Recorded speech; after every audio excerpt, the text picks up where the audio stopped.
to get back there, but.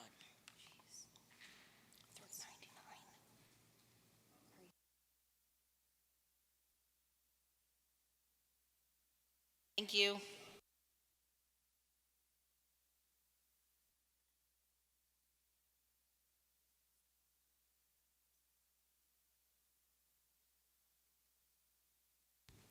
Welcome to the Tuesday, July 18th, 2023 Town of Monroe Planning Board regular meeting. Noreen, take roll call.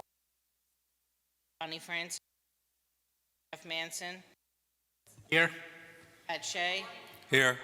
Nick Napoli is out. Dylan Penn Present. and Robert Garstack Here. will be sitting in for Dylan Penn. Thank you.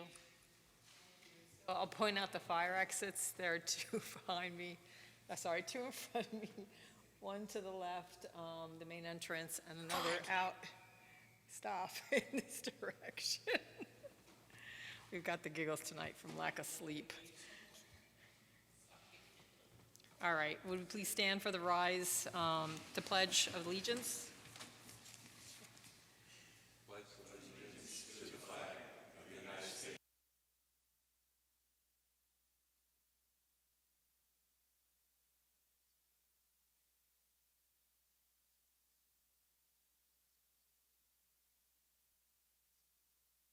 All right, first item on the agenda is Monroe Commons. If you'd all come up.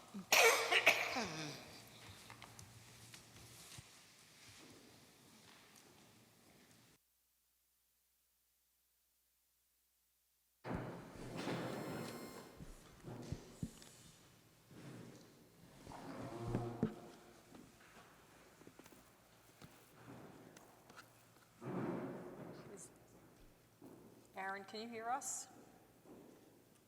Yeah, I can hear you great, Bonnie. I don't know if I'm going to be able to hear folks in the room too much, but if they speak up, that would help. Okay, can you hear the mic where I have it? Okay. You heard it? Okay.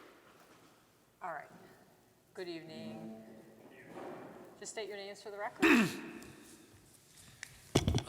John Dahlgren from Tim Miller Associates. Daniel Richmond from Zarin and Steinmetz. Vince Peterzak. All right, Ashley, if you could give us an overview where we are in the process. We are in receipt of a second DEIS that was to consider the initial comments regarding completeness on the first round. And what was the time frame and where are we now? They did submit the supplemental or the revised DEIS at the end of June, so the consultants have all reviewed that. They've had 30 days under the SECA regs to give their additional or supplemental comments on that. So all of your consultants did issue revised or updated memos addressing whether the applicants responded to their comments in whole or in part and raising any additional completeness issues. So you do have Aaron on. I don't know if you want to kind of summarize where we are, but. Okay, Aaron, why don't you touch upon your review and where we are? Sure, Aaron Werner, AKRF. If everyone can hear me okay? So just a reminder that the board does have about 6 consultants on this review. AKRF is kind of the quarterback on that, including review of specific chapters that are our responsibility, as well as the 5 other consultants that have their own assignments. And what we've done in both rounds is, coordinate on our comments, make sure there's nothing that's contradictory to each other, but the other consultants aren't on the call, so I can't really speak for their subsequent memos, but the way we structured these was to include the comments from last time, which was, I believe, March, when we did the initial review. We included those comments in the record, and then below each one we noted if the revisions addressed or not those comments. So we'll likely continue that chronology in the memos because I think it's helpful as we proceed.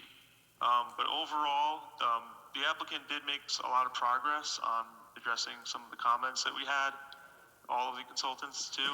It's just that there's still some missing information. There's even some acknowledgement of that by the applicant in the document saying that to come or leaving placeholders in various places. So we still determine that it's an incomplete submission.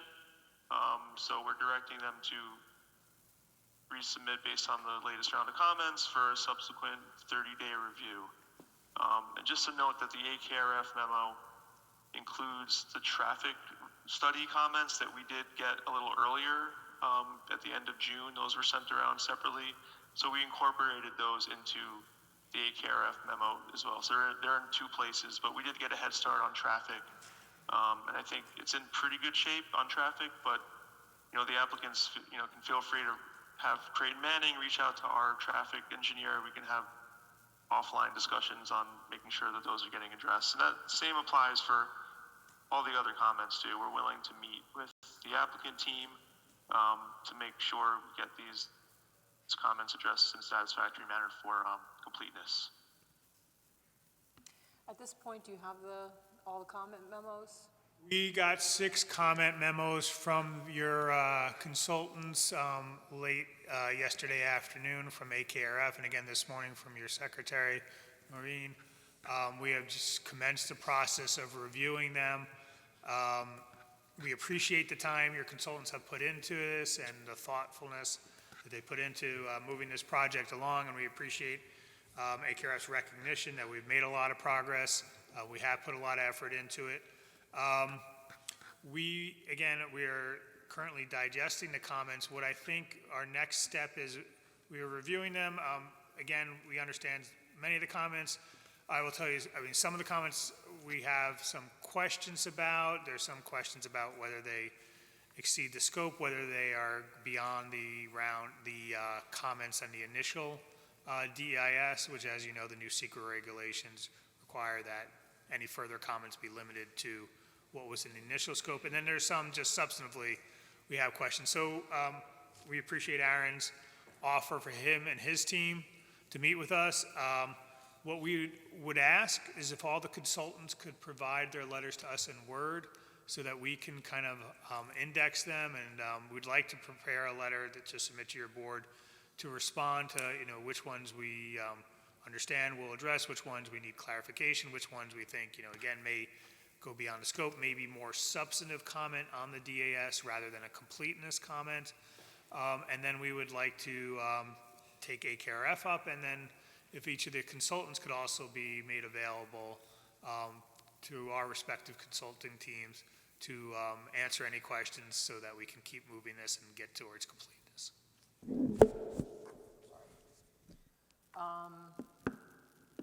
I think it sounds. I think I got that. That was a request for Word versions of all the memos. Is that right? Yes. Word versions of all the 6 memos would be appreciated, and again, we appreciate your offer to meet, and we'd ask if all the consultants could be made available by the board to meet with our team.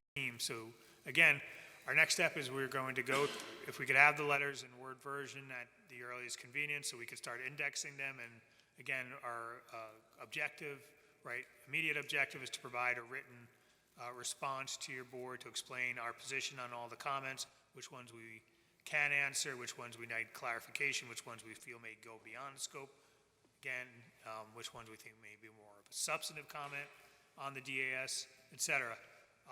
And then we would like to pick up with your various consultants. Okay. I got that. Thank you. Thank you, Aaron. So I think can you put together a memo then that first indicates what you think is substantive and can be deferred, what you think goes beyond the scope, and I know there is those new regulations that indicate that you should have addressed all the comments in the first round and not be introducing, I think, additional comments. So if you could put some kind of listing together for us, and I think that memo should come back to the planning board so that we can take a look at it and decide which we can defer, which we agree with. So we're most interested, obviously, in those that we're not sure if we're on the same page in terms of our interpretation of something that's substantive versus something that's completeness comment. And then we can go over that so that that's kind of out of the way. And then the items also, after that, the items that you need addressed in the revised DEIS can be addressed. It was precisely for that memo. Yeah. Exactly, that's what we're looking to put together, so that's why we're asking for the Yeah. consultant comments in Word. Okay, so I guess from my perspective, I don't know that there needs to be a lot of back and forth with the consultants right now, except for if something's unclear in the comment letters or memos, because I think really this is now, you tell us as a planning board what you think right now, in your opinion, can be deferred to substantive, et cetera. Our goal, Madam Chair, we understand your submission deadline for your August meeting is next Thursday. Yep. We'd like to put together a memo letter to that effect. Okay. So again, if we could get those Word documents as soon as possible, Yeah. we could start working on putting this together. And again, in terms of reaching out to the consultants, are you asking us to hold off until we get this letter together, or can we reach out to consultants? Again, there are certain comments. You can reach out to them, but I think in terms of who's gonna, and we'll get their input on what they think can be deferred, but ultimately, I think we're gonna decide what can be deferred or not. So that's why I just think it's important that communication not be a matter of, having back and forth with the consultant, but that really should be with us. But perhaps if there's something where the applicant might benefit from some clarification from the consultant in order to then respond, certainly I think you can reach Right. out to that consultant. Agreed. Yep, okay. Just a comment too about, whether things potentially beyond the scope of the initial comments. There was certain sections that were really not complete in the first round of the DEIS, so if things then were added in, there, of course, might be additional comments just On the because it's new new information material. that wasn't originally presented. So Right. not beyond the scoping document, of course, but just Right. In other words, if it's based on new additional material, substance. because it was Exactly. incomplete, and now there are comments on that, that's not really, I think, in terms of new comments, I wouldn't consider those new comments. It's just now based on the review of what was submitted that hadn't been. Understood, okay. We have Ashley and Sean's comments as part of the package. And then, board members, did you have any additional comments that you wanted to raise this evening in terms of completeness? Yes? Okay, Jeff? I have a combination of comments on what I read and a couple of questions, I guess. Just looking over on page 2-3, the zoning text amendments again, number 2, where it talks about empowering the town planning board to reduce the otherwise applicable parking requirements by 40%. And I went back and I read the applicable section of code that you want to add that into. Is that request to the town board because without that amendment, there would need to be 40% more parking to be able to satisfy the current town code? Yes, the town board is supposed to be making that amendment in the future. So you're proposing 600 and something parking spaces, although the traffic analysis and the parking section say that probably high 3, low 400 are really needed by the facility. But by town code, we would be somewhere at like 1,000 parking spaces if we built to what's required under the HI code and the parking requirements now? Correct. Okay, that's why you're looking for 40%. I assume that part of the reason you're looking for 40% is because of what you can build in and around the requirements of the size of the lot, the size of the building, where the wet lands are, that you can, if you had 40% less, you could do that. However, it seems like you require even less than that. I know it's a little late in the game, but maybe 40% is too low of a number as far as how much latitude the board should have if there's really not that much parking needed. And some of the analysis seems to suggest that there's even less parking needed than what's being proposed. So that's a comment / question. Sorry, on 2-7, second paragraph, there's some general statements about energy efficient systems and fixtures, as well as possible energy saving infrastructure. I'd like to get some more details on what that is. Either I missed reading the details of that in the plan. It seemed to be suggested in a couple of the consultant memos that I read today, also that kind of went in that direction. What kinds of things are we talking about? Page 2-8, paragraph 3, it says "and Rockland Utilities." It should be orange and Rockland. Figure 2-1, Ninja Road is identified as Dunderberg. Also, I would suggest the map doesn't label Larkin Drive, which is a significant road in relation to the project area. And I would make those same comments for figure 2-2. Figure 2-4, it would be helpful to have a key to what the colors represent. It's not clear. Hang on, let me flip over to that real quick. Yeah, sorry. In figure 2-4, there's blues, there's greens, there's grays. It would be helpful if right on that figure we could get an idea of why those have been colored those choices. On 3-15, there's a table that reflects the building height of 5 stories, but I believe we're really talking about something that's 4 stories with a subterranean basement level. And through the rest of the document, it seems to indicate 4 stories, including in the text of the zoning amendment. So I think for consistency's sake, that's what we should be looking at. I think that's what we are looking at. Figure 3-3, number 9 should be Homewood Suites as per the narrative, as opposed to Hollywood Suites. On figure 4-1, where it's a figure of the different soil types found on the property, it would be helpful to have a key right on that figure as to what those abbreviations represent. It would be easier to consult back into the narrative to match up what I'm seeing on the figure to what you're telling me about the different soil types. On page 8-3, there's an acronym, SMP, that's used, but there's no explanation of the abbreviation.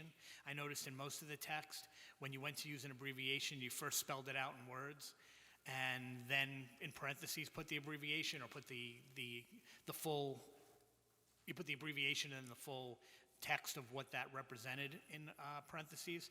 And I think it's important to be consistent about that. We're not all familiar with all of these acronyms, and I don't know what that is. Figure 8-2. Got me thinking about how does the SWIP take into consideration the stormwater practices in VMG? Since we know that the water that comes through into the stream flows out of that property, I assume that what's going on with stormwater prevention in the VMG property has a distinct effect on what's going to happen with the wetlands on the Monroe Commons property, and how your SWIP is going to resolve any issues that come out of there. I didn't get that from the text necessarily, or again, maybe I'm missing that. 9-8, there's a reference to 2 hotels proposed at Woodbury Commons. It's my understanding that they're fairly far along in the approval process. They're not represented in figure 3-3 under the proposed hotels, and I would suggest that they should also be considered as part of the hotel feasibility study in Appendix K. Ashley's memo calls that out, along with, I believe, a couple of other hotel properties that I wasn't aware of. 9-21, for proposed changes. I'm wondering, it was talking about proposed changes to some of the layouts of some of the intersections and things like that. And I was wondering if it would be possible to provide illustrations of what the improvements would look like after those suggested improvements. I think it would be helpful to visualize if we can compare it to what exists now. Oh, I'm sorry, I'm at 9-21. Yeah, let me jump back, sorry.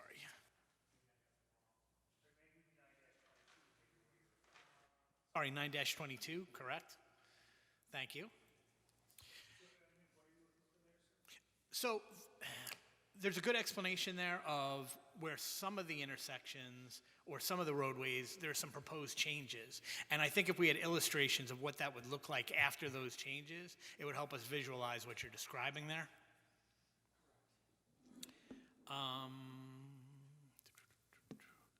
And just from the reading, I'm kind of wondering if you know how far along, at what stage of the process of approval are the Dodge Boulevard extension and Chust Road?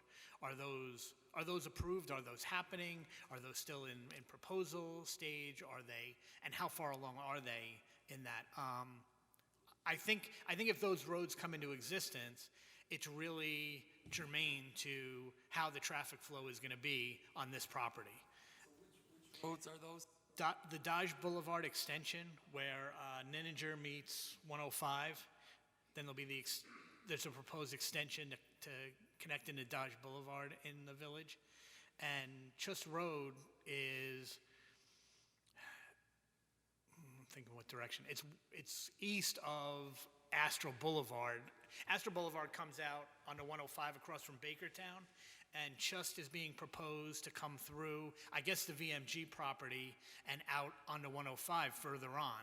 So the people who are coming further away from like Woodbury into the project might make a left onto Chust, come through a small part of VMG, and then through the connections into Monroe Commons, assuming that that road exists.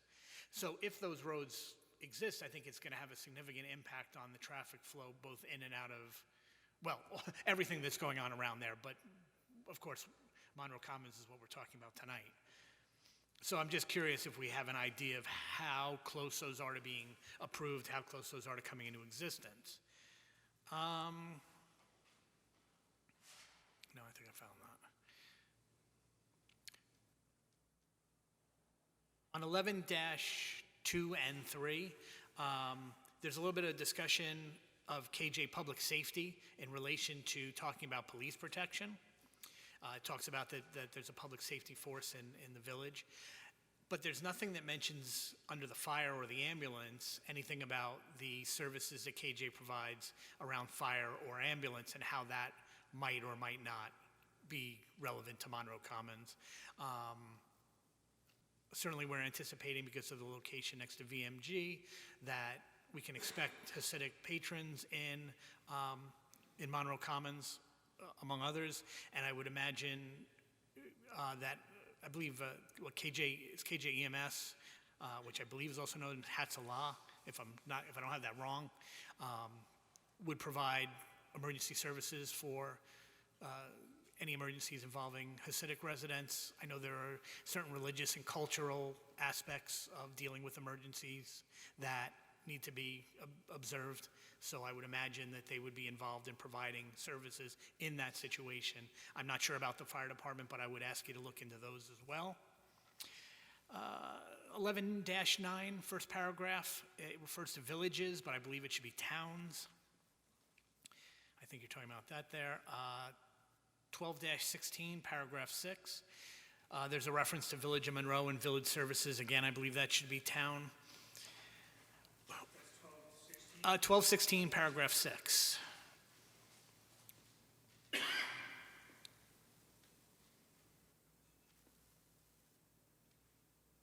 One of the things I also got out of the reading is, so we're talking about a building of approximately 400,000 square feet. If I remember correctly off the top of my head, we're looking at something like 189,000 square feet of leasable area.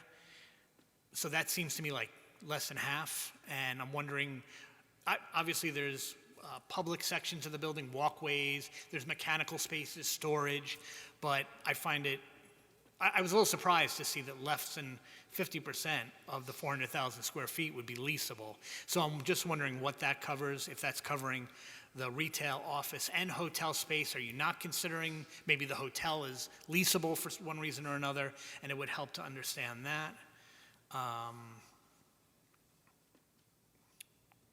That's sort of a side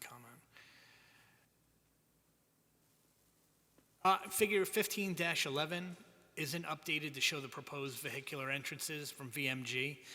All the other figures that I noticed showed that, but I think that one's missing. And on 17-2, when it's talking about the phases and who's going to be on site working through the different phases of construction, if I added it up right, I've got 135 workers. But in the fiscal analysis, it projects 325 FTE of jobs created during construction. So there's some kind of disconnect there. Sure. Yep, it's 17-2. I don't have the page for where it says in the fiscal analysis what the projection of number of jobs created, but I remember it talked about 325 full-time equivalents of jobs. And then in Appendix L, on census page 2 of 4, although I think there are multiple of those, there are 4 bar charts with no legends or label to indicate what the bars represent. So I don't know whether that's referencing some of the stuff that comes later in the text, but it's not clear when you're looking at those tables what those bar charts are telling us. So that would be helpful, because I think that that's sort of instrumental. And just as a side note, in reading through some of the stuff in that section and the fiscal analysis, I was really interested to see just how many people come into the town of Monroe to work, how many people work in Monroe, how many people who live in Monroe leave the town of Monroe to work, and that it's a really small population, only less than 700 people who both live and work in the town of Monroe. And there's a real possibility that this facility will give more people an opportunity to live and work in the community that they live, which is beneficial on so many levels. So, thank you. I think that's. Thank you for the thorough reading, and we appreciate the comments. I sent those over in a doc to Noreen to be able to share with you, so you'd have those notes as well. That'd be very helpful, thank you. Yeah. Any other board members? Okay. Well, I think we have 30 days, technically, for completeness comments. Yes. So that would take us to July 29th, 28th? I was just looking at the calendar, so around there. So if anybody hasn't had a chance, if they have any other comments, let's try and maybe wrap it up, even though you have 30 days, maybe to the end of next week, if you're going to have any. Yeah, thank you, Jeff, for such a forensic review there. Good job. All right. I think it would be Anything else? appropriate this evening for the board to make a motion to find that the revised DAS is still not considered adequate for public review, and that the applicant, we understand you'll be resubmitting or submitting a memo, and then we'll hammer down which of those comments ought to be responded to in the next iteration. Okay. Want to make that motion? I did have one question about, any additional schools that will come about because of this. I may have missed it. Was there anything in there?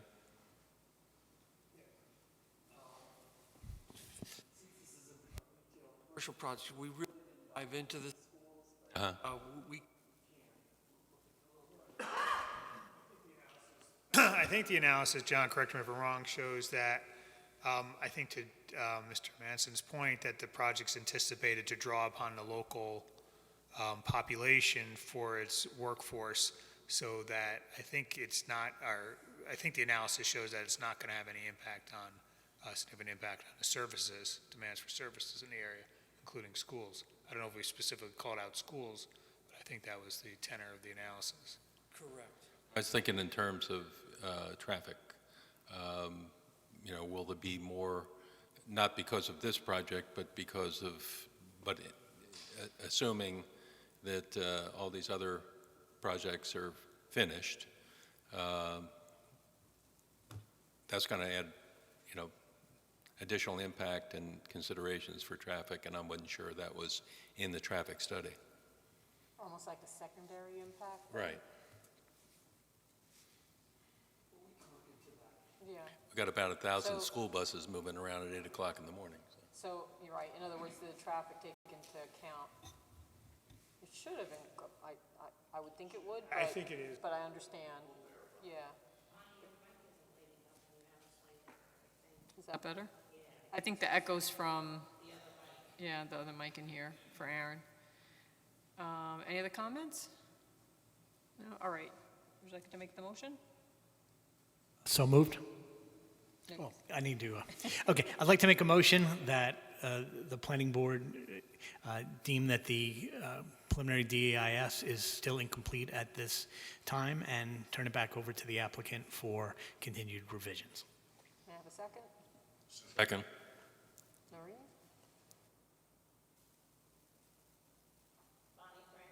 Aye. Jeff Manson, Aye. Pat Shea, Aye. Dylan Penn, Aye. Robert Garstack. Aye. Thank you. Thank you all. Is that it Very for this much. evening? All right, thank you all. Thank you. Thanks, Aaron. Good night. Good night.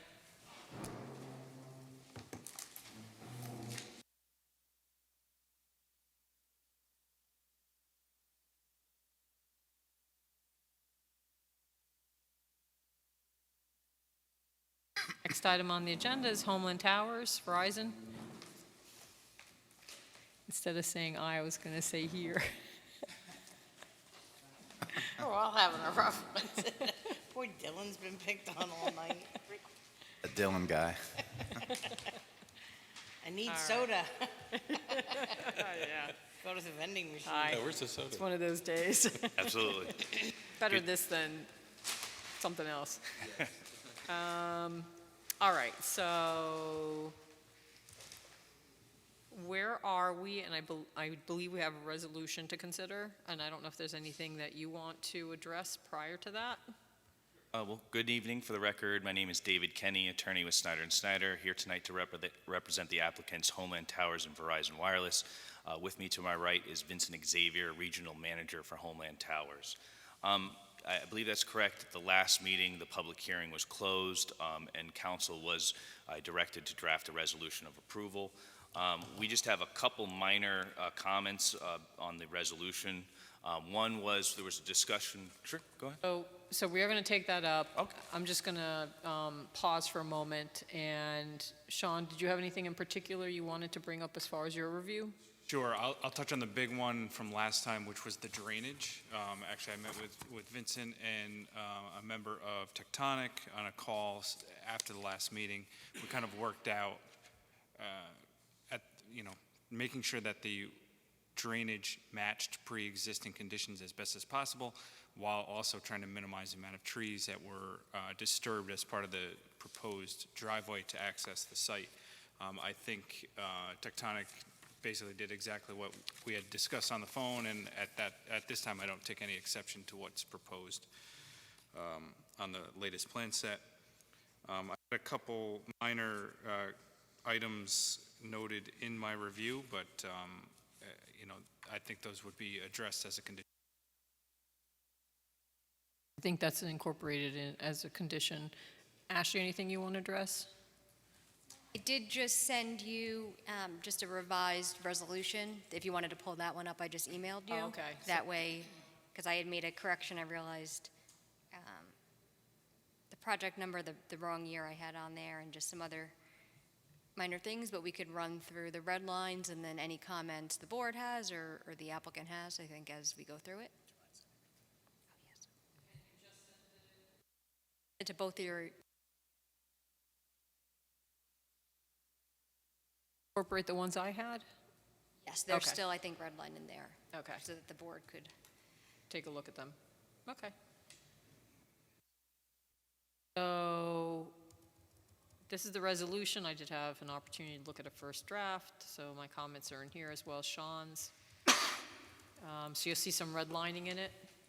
And I could go over the red lines, since I think those were added in since the board had received it, and since the applicant had received it as well. The first is clarifying the length of the driveway. It's 1,230 feet. The second is a typo there. It should be remote radio head instead of ratio head. So the next 6 remote, that should also be corrected. Oh, yes. Welcome. Property involved, you had just clarified the section block lot instead of identifying it as tax parcel, and then added a sentence that the tower and the ground equipment are located in the RPO district.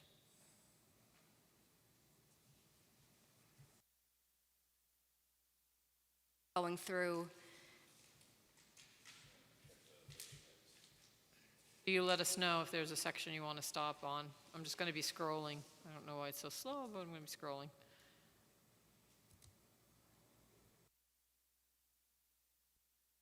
RPO wait. So to this comment, I'm trying to recall, were you adding a few trees at the base or not? I can't recall. Pines? Variances? No, this was about minimizing the visual impacts. Right, so there was no proposed trees as part of the application because of its wooded nature at the top? Okay. And then I think for variances, you were going to add the language, we're going to add that as an attachment. Later on, when we get to the conditions, I put in there that it's attached, we'll be attaching the ZBA decision. So Okay. I've added that in as we go forward down.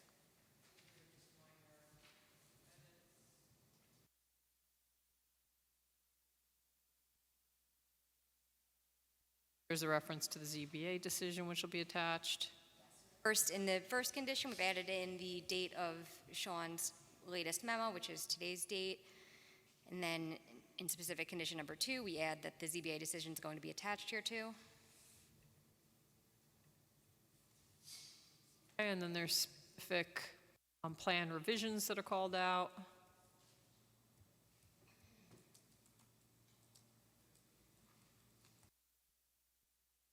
Do we have an estimate for the tree preservation amount, or is that something we'll just get later prior to site plan signing? Know the trees and out per tree? On the latest site plan, so the reason that number wasn't set last time was the whole swale, whether or not that would have added Okay. to the trees. So that's been revised in the most recent set of the site plan that was submitted, so that number is included in that site plan. Okay, should we include the number in the resolution, or just in I case think something it might, changes? just in case something minor, that way it's just tied to the number that are being removed, and Sean Okay. could verify that when he does his final sign-off. Okay, I don't think anything's going to change, but you never know.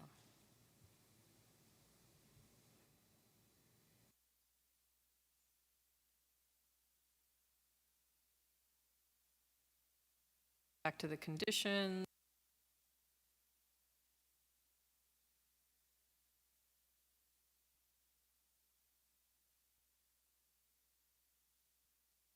Added that the exterior, obviously the faux limbs, et cetera, would be maintained for the life of the use.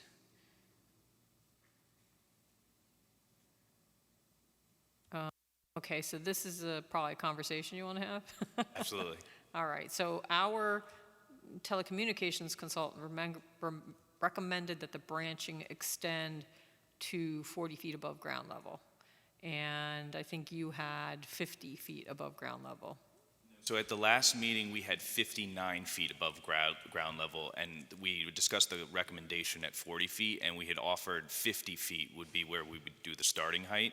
There's a balancing act here. One, which is the more weight we add onto the tower for the faux branches, it takes away from structural capacity for future co-locators.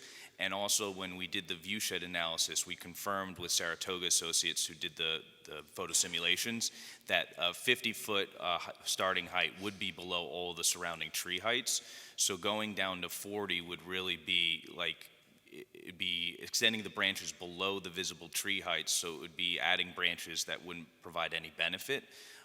So we respectfully request that 50 is kind of lowering the branches further from what we had proposed, and that hopefully that can be something that's acceptable to the board.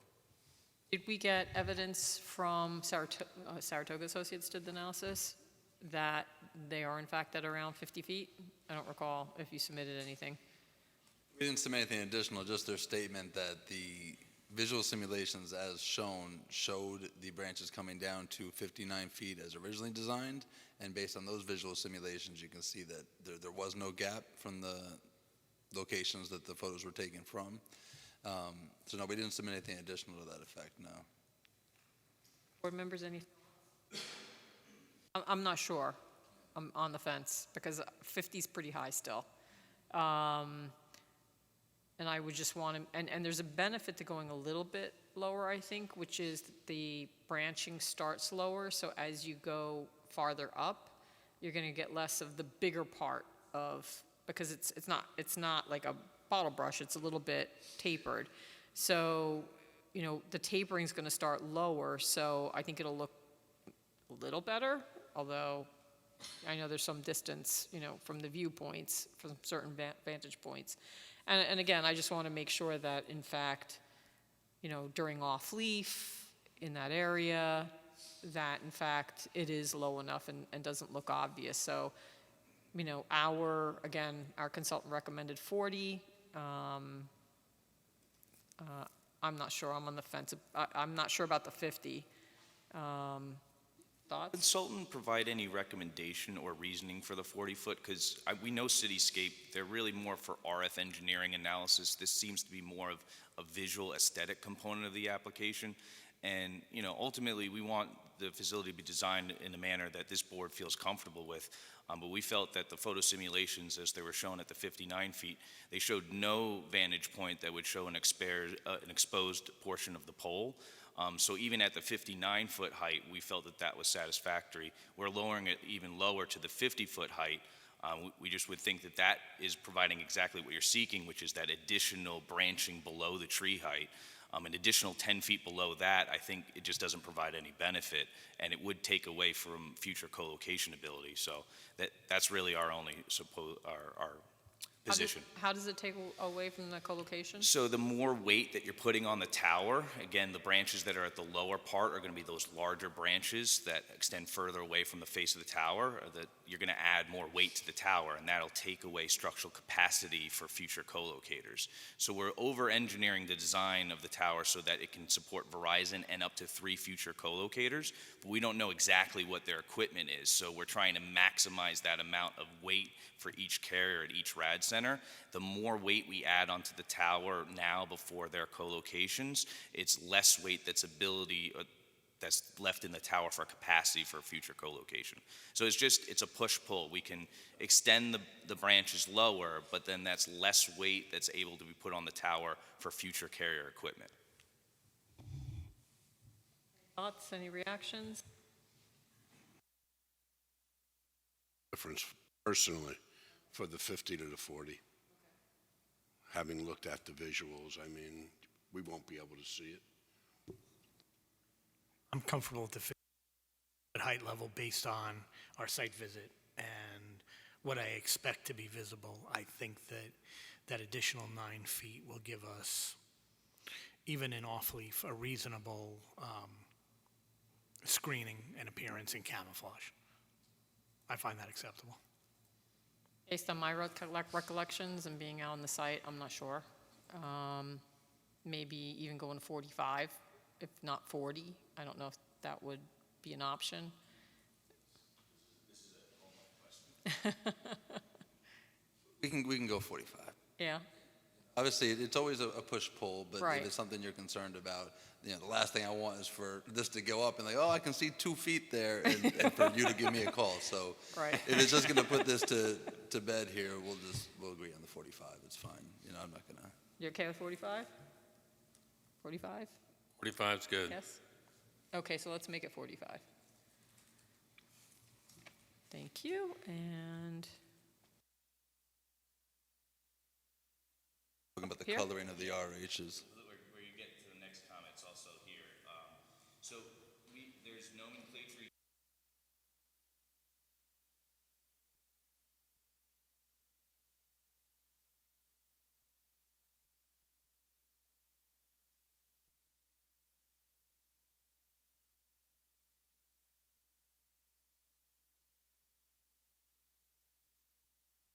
can you explain the difference?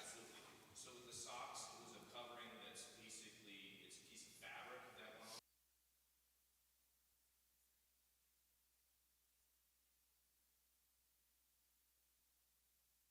So it does the same purpose, which is to color the antennas to blend it in with the faux branch design. It's just a different material. So the material for the concealment wrap works better with the RF signal, so it doesn't degrade the signal for the newer antennas. The fabric that's used in the socks that were used for older facilities, that degrades the quality of the signal. So it reduces the quality of the signal, and by using a wrap, you get the same kind of benefit, which is color the antennas that green color to match the branches and blend it in with the design, but it's just a different material that's going on the exterior. So what is the material? Well, the socks had the little fake needles that basically covered the antenna. Verizon Boxed came, that's the sock, what Okay. we were referring to. Verizon came back and said that for the newer 5G antennas and things, that they can't use those anymore. So Verizon's telling me that they can't approve using the socks with the fake needles covering the antennas because it degrades and it lowers the dB level of the output of the antennas. Okay. The only thing they can do is they put like a wrap, which is kind of like basically like paint in it, but it's like a shrink wrap that goes around that colors the antenna, whatever color. Plastic? Vinyl? Like a vinyl kind of thing, yeah. And it goes in, a matte color. How a does dark that green. affect the appearance? Is the additional branching, is there something to make up for? So it's again, what the socks really did was when you're putting the antennas up in between the faux branches, the antennas are generally coming in an off-white color. So the idea with the socks was to blend those antennas with the faux branches. The main factor here is getting the color right.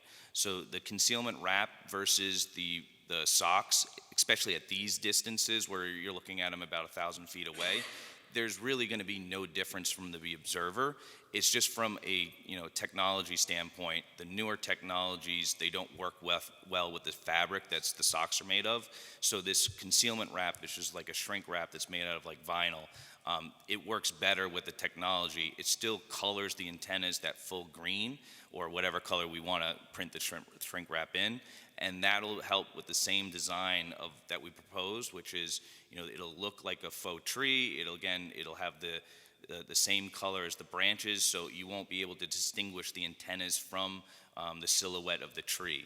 And the goal with that, again, it's really more of a color matching than it is with any kind of texture or anything else. So here's my question. When you had submitted the various visuals of the type of design of the tree, did it include wraps or shrink wrap, or So did it include it didn't go socks? to that level of detail. It just colored the antennas. So again, you wouldn't be able to notice or distinguish this level of detail, especially from the vantage points we have. The socks, it's a fabric cover. It does have a little bit of the faux pine needle branching material on the exterior of the sock. But again, with these 1,000-foot views, you're not going to see that level of detail. The real goal here with using the socks or even the concealment film is getting the color to match with what those faux branches are, so that it continues the same silhouette and there's not a break. There's not like a white pine cone that stands out on the tree, so to speak, or something like that. So do you recall, because I remember you I don't know if it was that you gave me a flash drive where you had the photos, or if they were sent to us? We did both. So we provided a flash drive with some photos of existing towers, as well as we emailed them. I believe we had those, some were socked, and I think some were using actual paint or wraps.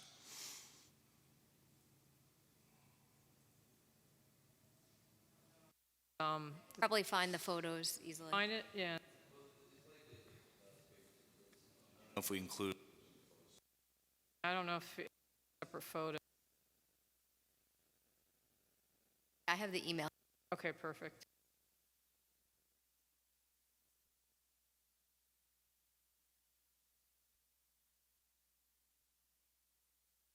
Send it to your, No, you can send it to the, I have right now the other one open.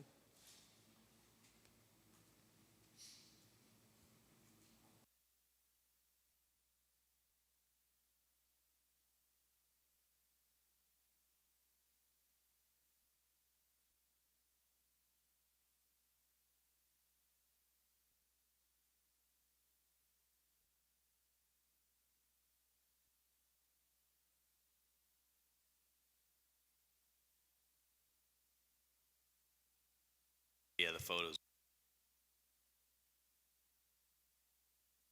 Only we could do something about that.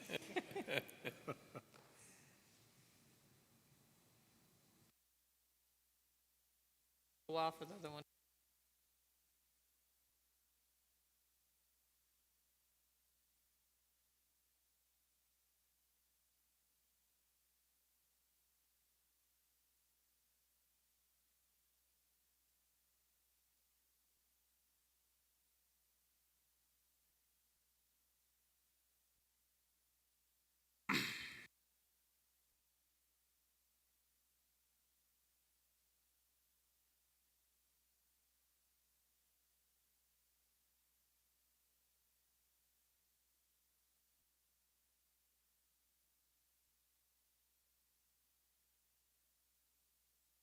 So just the far one to the right, the other two are new Canaan. They have antennas on them, I believe they're socked. The one to the far right was a brand-new monopine before the antennas were put on. Saying that what, one on the left, does it have the antennas? Correct, Does it have the socks? correct.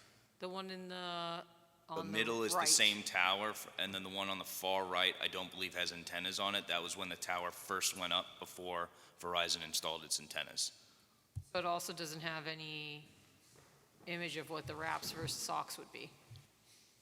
No, but again, if you go to the last photo of the photo simulations that we have from the view shed maps, I think that one where it's by the dumpsters, that's really going to be the closest vantage point. And if you can see from that, it's such a far distance that, again, you're not going to be able to notice. Again, the only difference between using the socks and using the wrap would be the texture that's on the actual fabric of the socks that mimics the pine needles. So let me ask this, how many socks are typically on the equipment versus, so, I mean, because if it's only 12 socks, then you're right, it doesn't matter. How many socks are usually on the equipment? Just the number of antennas. It would be one per antenna. So how many antennas do we have? Is it on each of the heads? The remote radio heads, for example, actually, those can't be painted at all or colored. Okay. But they get mounted directly behind the antennas, so they're not visible. Because Okay. of warranty issues and heat displacement and things, the RH is the only thing that can't be painted.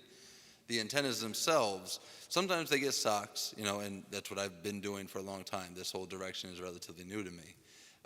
They either get painted or they get socks. There's plenty of monopines that don't have the socks at all. But regardless, it's just the antennas. Everything else is just paint matched. And it's one wrap or one sock per antenna. Okay, and how many antennas do we have here? So you have, I believe, 6 antennas for Verizon are proposed. Okay, so we're not talking about a big deal here. Okay, What we can do too, if it pleases the board, as part of the condition of approval, have the color of the wraps or the antennas to be approved by the planning board's engineer. And we can make it match the approved color of the needles as best as possible. And it should be, Was it 9 antennas? Yeah, 9 antennas. 9 antennas, 3 per sector. there's 6, but then if there's 3 other co-locators,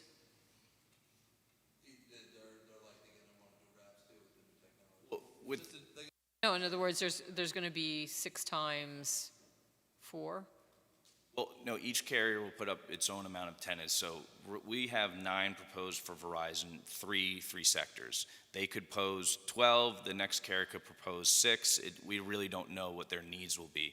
But the idea would be, again, because of this facility having a stealth design, this board and the town is authorized to enforce any future co-locators to maintain the same stealth design. So whatever they put up there, whether it be wraps or whether it be socks, you're going to have to make the determination that what they're putting up there continues the same stealth design and doesn't defeat the stealth design.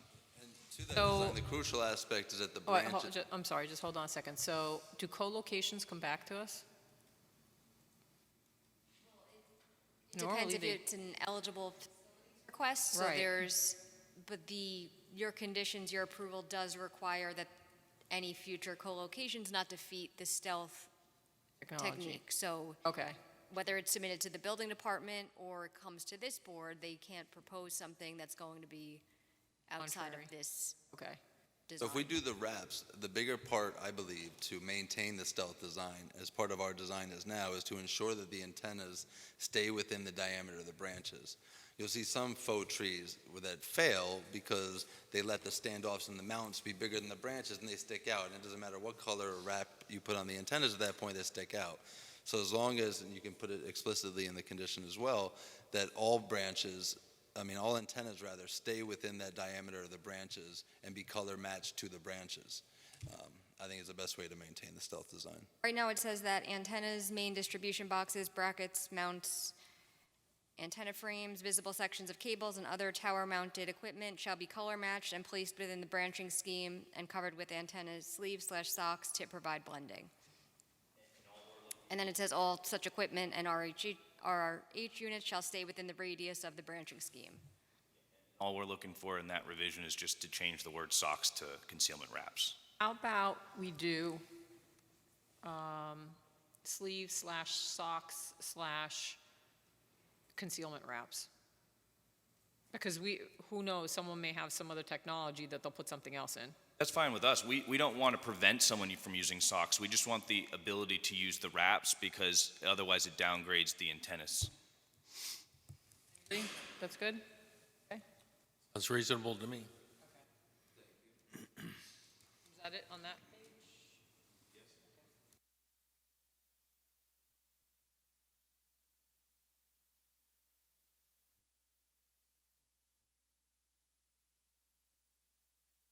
RH units can't be painted, the ones that hide behind the antennas themselves. So Verizon doesn't make my job any easier.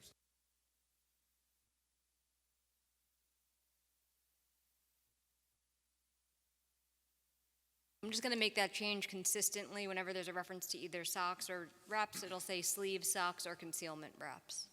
Acceptable to us. Just to clarify 21, I don't think privacy slats were required because of where it is. It wasn't black privacy slats, it was that the black vinyl coated coating. chain. So you're correct, we weren't required to have the slats. I don't recall. Do you recall? I don't think we did because it's.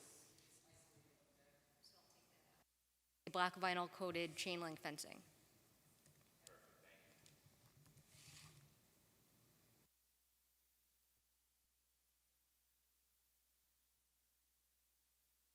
Talk about the lighting, as-built drawings,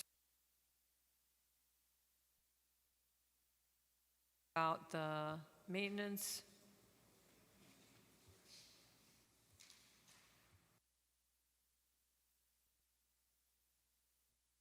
general condition.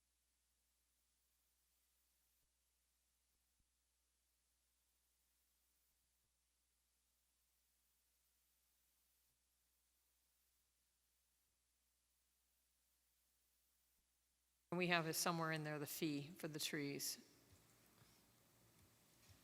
I believe you had it. Right. Any other questions or comments? I'm from the applicant. Anybody? No? All right. Are we ready to make our motion? Anything else we have to do, Ashley, before we act? Okay. I'll make a motion that we approve the resolution of approval for the site plan for Homeland Towers LLC and Verizon Wireless, project number 205-2022. May I have a sec, as that resolution has been amended this evening. May I have a second? Second. Noreen?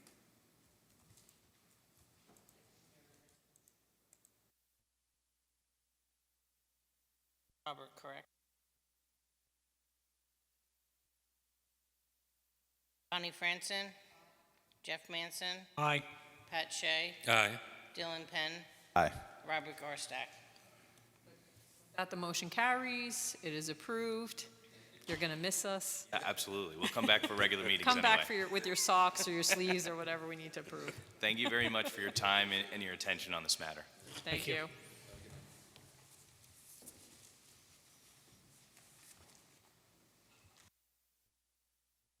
All right, next item on the agenda is Summercrest LLC.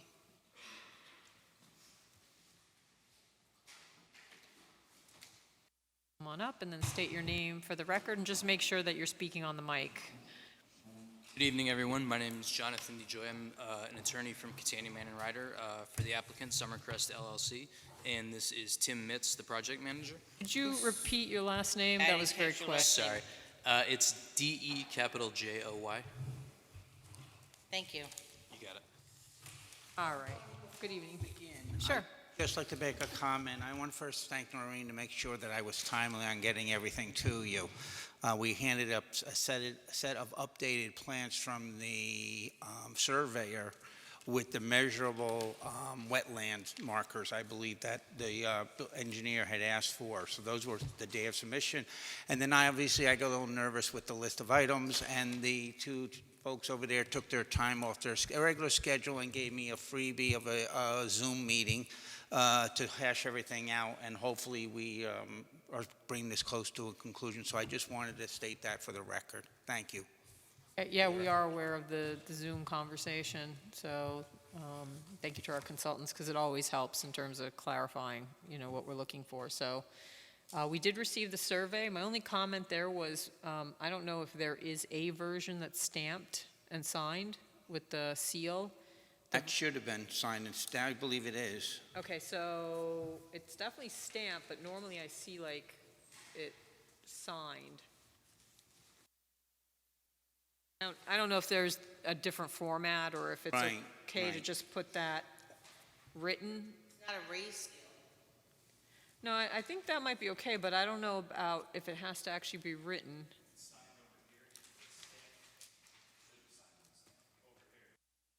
I saw the stamp, different but it's the signature. Is that signature okay? Because isn't normally you actually sign it in theory?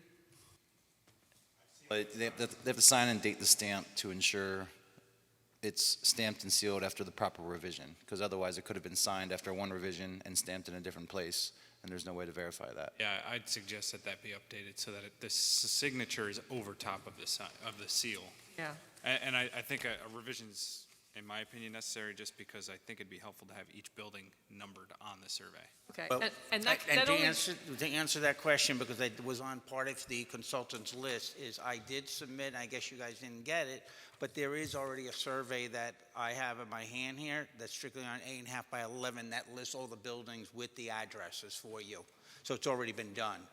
And the reason for that is because things change, and as things happen, depending on the building, and as we mentioned, and we'll go through it, in determination of the use of that building down the road, it may eventually become an A and B scenario. So we're strictly using numbers to locate the buildings for now, for purposes of the petition, for the not the petition, excuse me, for the building permit.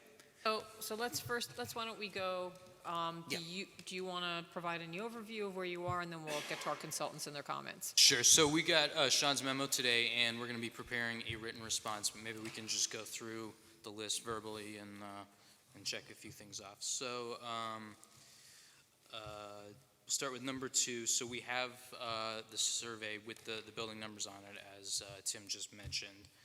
And I believe that was submitted. Maybe there was some confusion there, or if not, we can... Yeah, see, what I was thinking was that the survey that was submitted was going to be, this was basically the new package. So any previous stuff I thought was basically superseded. This was by- like a replacement to Exactly, that right. prior information. Right.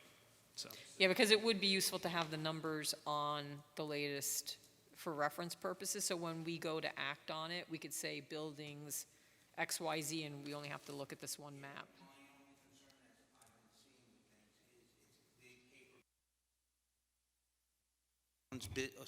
It becomes busy, the paper, the survey, with too much information on it, because now they're going to upgrade, on it, all the electrical lines, where they're running under the ground, where the poles are. It becomes very busy, so to make it easy for us to diagram it out, we use this separate sheet, which is a mirror of what you have, to make it easy. If you want just to attach a separate sheet that's the same That's what size, I'm that saying, has I the have it here. numbers, Would you like me to show you?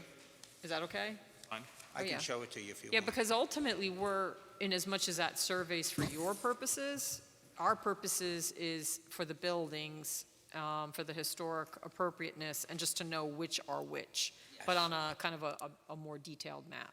Yeah, well, just so you know, the building department had me submit this to them. So this is what you get from the building department, should have this map. They kept, What's the this date is on a that? survey. No, what's the date on that? This is from, let me put my glasses on. 1/17/22. Okay. 23, I'm sorry, 20, I can't read that. Oh, man, can he read that there? It looks like it does say 22 then. That's when we got the 911 addresses added to the property. 911 for, What happened is the property consists of multiple street addresses: Woodland, Runco, Pinecrest. So we went over to the highway department, and in order to ensure each of the buildings and for emergency purposes, we had assigned every bungalow on the property a 911 address. So now the entire property is strictly Pinecrest, and all the numbers you see on here are strictly Pinecrest. Runco doesn't exist anymore, Woodland doesn't exist anymore, because you really didn't know. If you look at the map and you go there, you'll see how tree the land is trying to get to things. So the highway department required us, and 911 has already set it up.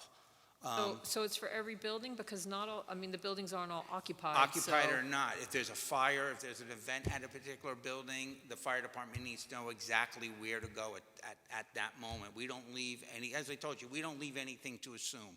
Okay. We make sure that everybody knows where everything is before we ever get there, just to protect us.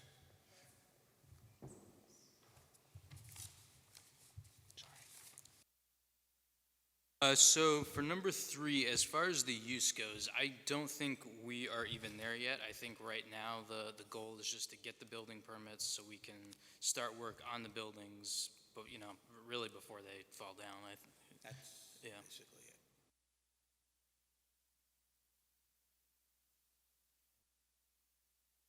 There was a comment here, Sean. It says, could the multifamily units truly be multifamily if only one kitchen and one bathroom are located in each building? Which were the multifamily? Are all of them multifamily, or how So is they're this? listed there, 41, 47, 49, 51, and 59, which is straight from the applicant's narrative. And then later in the narrative, it states that there's only one kitchen and bathrooms. So I'm just raising that as a question. So I guess I don't even like calling them multifamily buildings, because that suggests that that's what they are. Okay. Stay on the mic. Yeah, just make sure you're in the mic. Oh, I'm because sorry, I keep forgetting. Noreen does the minutes Right. so if we can't hear you Right. then. So she likes to hear my voice more. And she enjoys Okay, it. so here, to clear that up, building, for instance, if you go to any of the buildings that are listed in Sean's review, which maybe I wasn't clear enough on, 41, 47, 49, 51, 59, have a wall down the middle of the building. And what I meant by what I said, in those situations only. The other buildings are not that way. There's a kitchen and bathroom on each side of that wall. That makes it a multifamily. That's how I'm using, and this is based on these buildings. 41 has been redone already. Okay, so this is where it gets confusing, because we can't reference a map, at least this map. Well, that's why this works very nicely. Yeah, let me see if I can find that. You said it was part of the building permits? Yes. But I Well, didn't give you the full 11, just huge Oh. stack. would you like me just to Your give you original this so you email- can see? Well, we'll get it, we'll Okay. get it, don't worry about it. Okay. So So, yeah, numbers on it? Yeah. I have a cleaner copy here, but yeah, that's it. is there a doc number for it? Titled, the PDF I have was titled Gas, Water, Septic, and Electric Gas to All Houses. So it's not an actual, like, doc, because I have a whole That was bunch. the PDF title. It was from May 18th. May 18th. Of all doc, and I have the, And if you want, yeah, let's do that. I just saved it.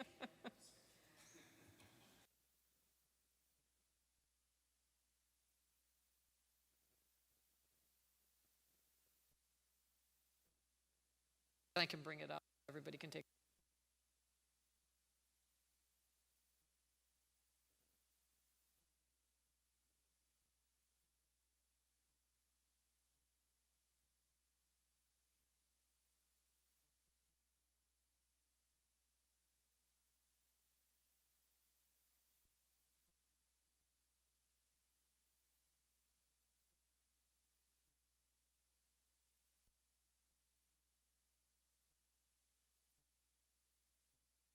Trying to send, or are you?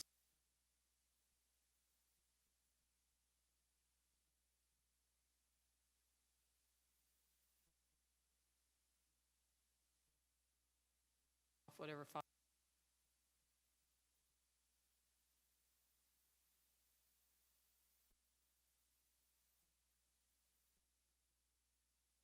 Rushing so that hopefully it'll come.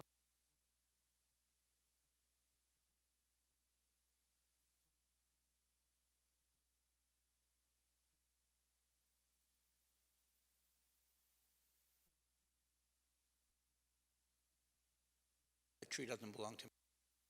Doesn't.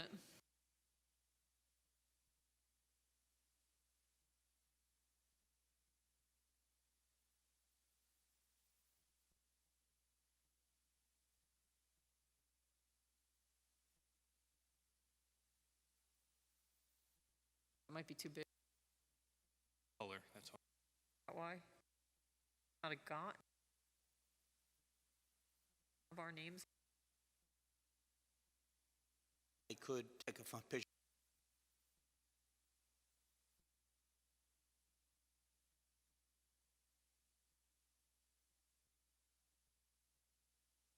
If worst comes to worst, we'll just, yeah, that's okay.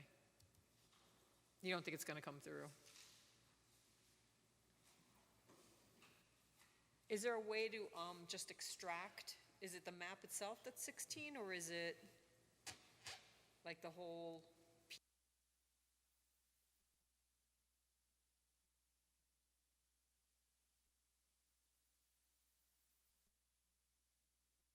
All right, why don't you work on that?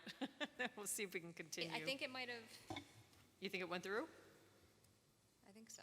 Okay, all right, why don't we look at a few, let's talk generally about this, and then we'll see if we can bring the map up. So just moving on to number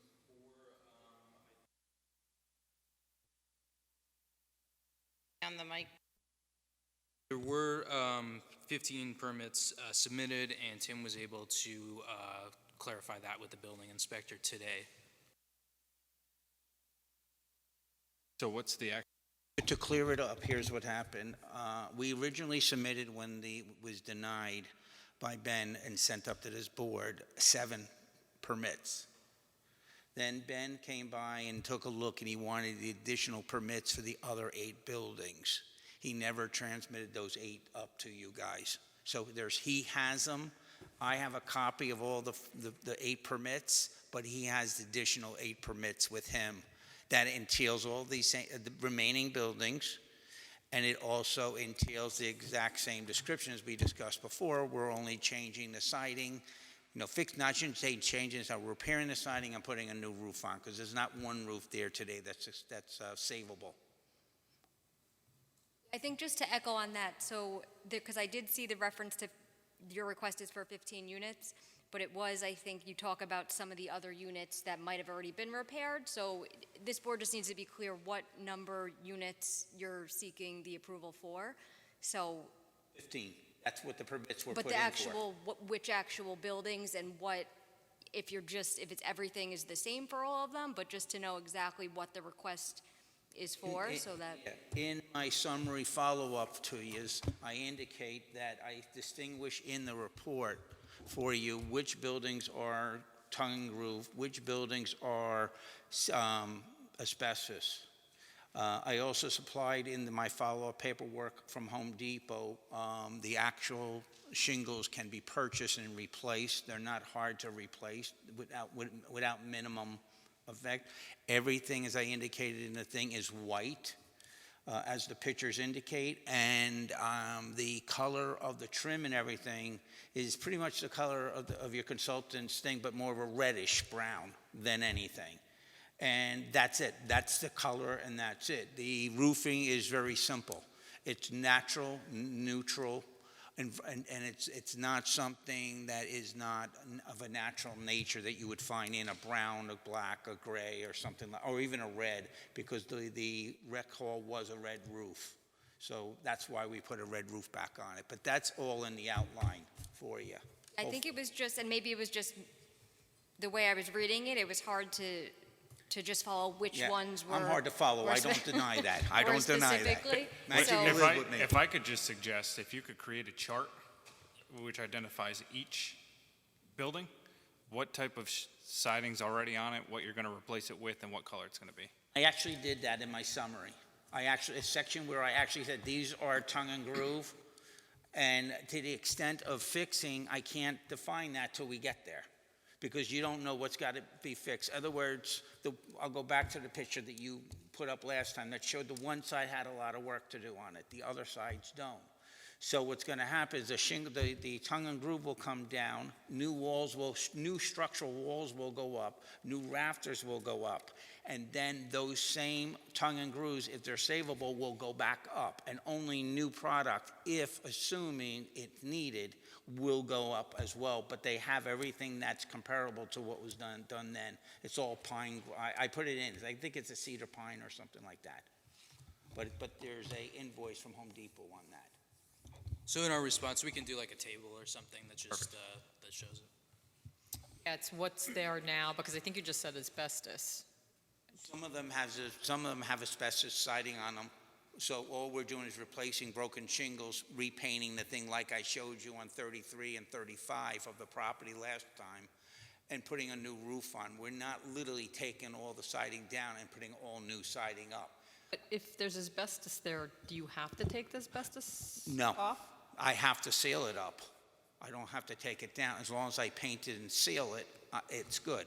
And obviously, when Ben gets the file back, he'll notify me of exactly what procedure he wants based on building code that I have to do. That would be his domain. So if there's an asbestos shingle there, then you're replacing it with something, not that's asbestos, but something that is similar in appearance? It's a similar appearance. It's similar to what's already there. You would not even notice the difference. Provided the spec for that? I provided, actually Home Depot sells them. And I Okay. provided you a page showing the Home shingles? Depot. Okay. Because I Yeah. remember you providing us something from Home Depot in one of the first submissions. Yes, that was for roofing and materials, and it might even include the tongue and groove. But in this next submission, you added one. I followed up with the shingles on the siding.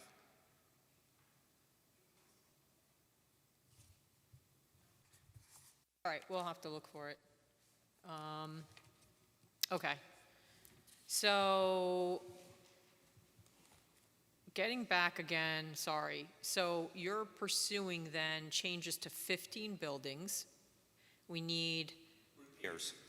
we Not need, changes. Prior to. oh, okay, that's different. So we got to be very specific. Yeah, that's why, and I. Because as far, so here's what I'm been struggling with. Yeah. These units are vacant, and these units have been vacant for a long time. It's an old seasonal summer bungalow. There may be two or three buildings that have been converted to year-round use, correct? As far as I know, the buildings that are currently used year-round are the ones that were year-round back when. I have no other information, and I mean, I even have the 1969 survey. Right, but when you say back then, in other words, for some time, these buildings have been vacant. Oh, some of the buildings, yeah, I'm saying the ones that are in use now Oh, have okay. been. I'm Yeah. sorry. They have been for a while. They have been used, Yeah, yes. I agree with that. So, Yes. so when you say bringing up to building code, Yeah. it sounds like more than just putting roofing and repairing shingles. So, because that use right now, from my perspective, it was a seasonal bungalow community, and to use it as a seasonal bungalow community, I don't know that that's allowed anymore. It's a little. There's two sections in the code dealing with non-conforming uses that have to deal with that. But then if you're, let's say, upgrading it to rentals, year-round rentals, then that would necessitate, from my perspective, a whole bunch of variances and review, because that doesn't meet zoning. So when you say that you're bringing it to code, we don't want to go down a path of you've now invested all this money beyond just a roof and some repairs to the siding to stabilize them, and go forward and make all these improvements, installing utilities, et cetera, if you haven't gone through some process in front of us. Well, and possibly visited the I get ZBA. what you're saying. Unfortunately, I don't have a choice. When I say building codes, it means structural building codes. That is Ben's domain, and he tells me whether it's seasonal, summer, or anything in between, there are certain codes that have to be met. That's all we're doing, is meeting the code because some of the walls are falling down and some of the roofs are falling down. So we're just, now, if I want to spend my money to build them and leave them empty, that's my choice. I'm not addressing that issue, and here's why not. If you look at your historical code, there's a lot more to this than meets the eye. Why deal with it? I just want to deal with securing the buildings, getting the structural part of the building taken care of. If I spend $1 million, $3 million, I don't care. And I appreciate your concern, but we will have to come back for you for any uses. Yeah. Absolutely. I totally agree with that. I feel like we have to talk to Ben about this. My concern there with having to come back, the seeker segmentation, of course, that if it's part of the same action for purposes of the environmental review, you can't segment that. So unless there's some permissible segmentation, but we don't, have any discussions about that, at least to this point. So that's the planning board's view here. I think you can certainly ask the building inspector to confirm, the use for these specific ones that are subject to this, because you don't want to approve something. What if it can't be used for anything, and what if it shouldn't be there at all? That's really the issue here. Right.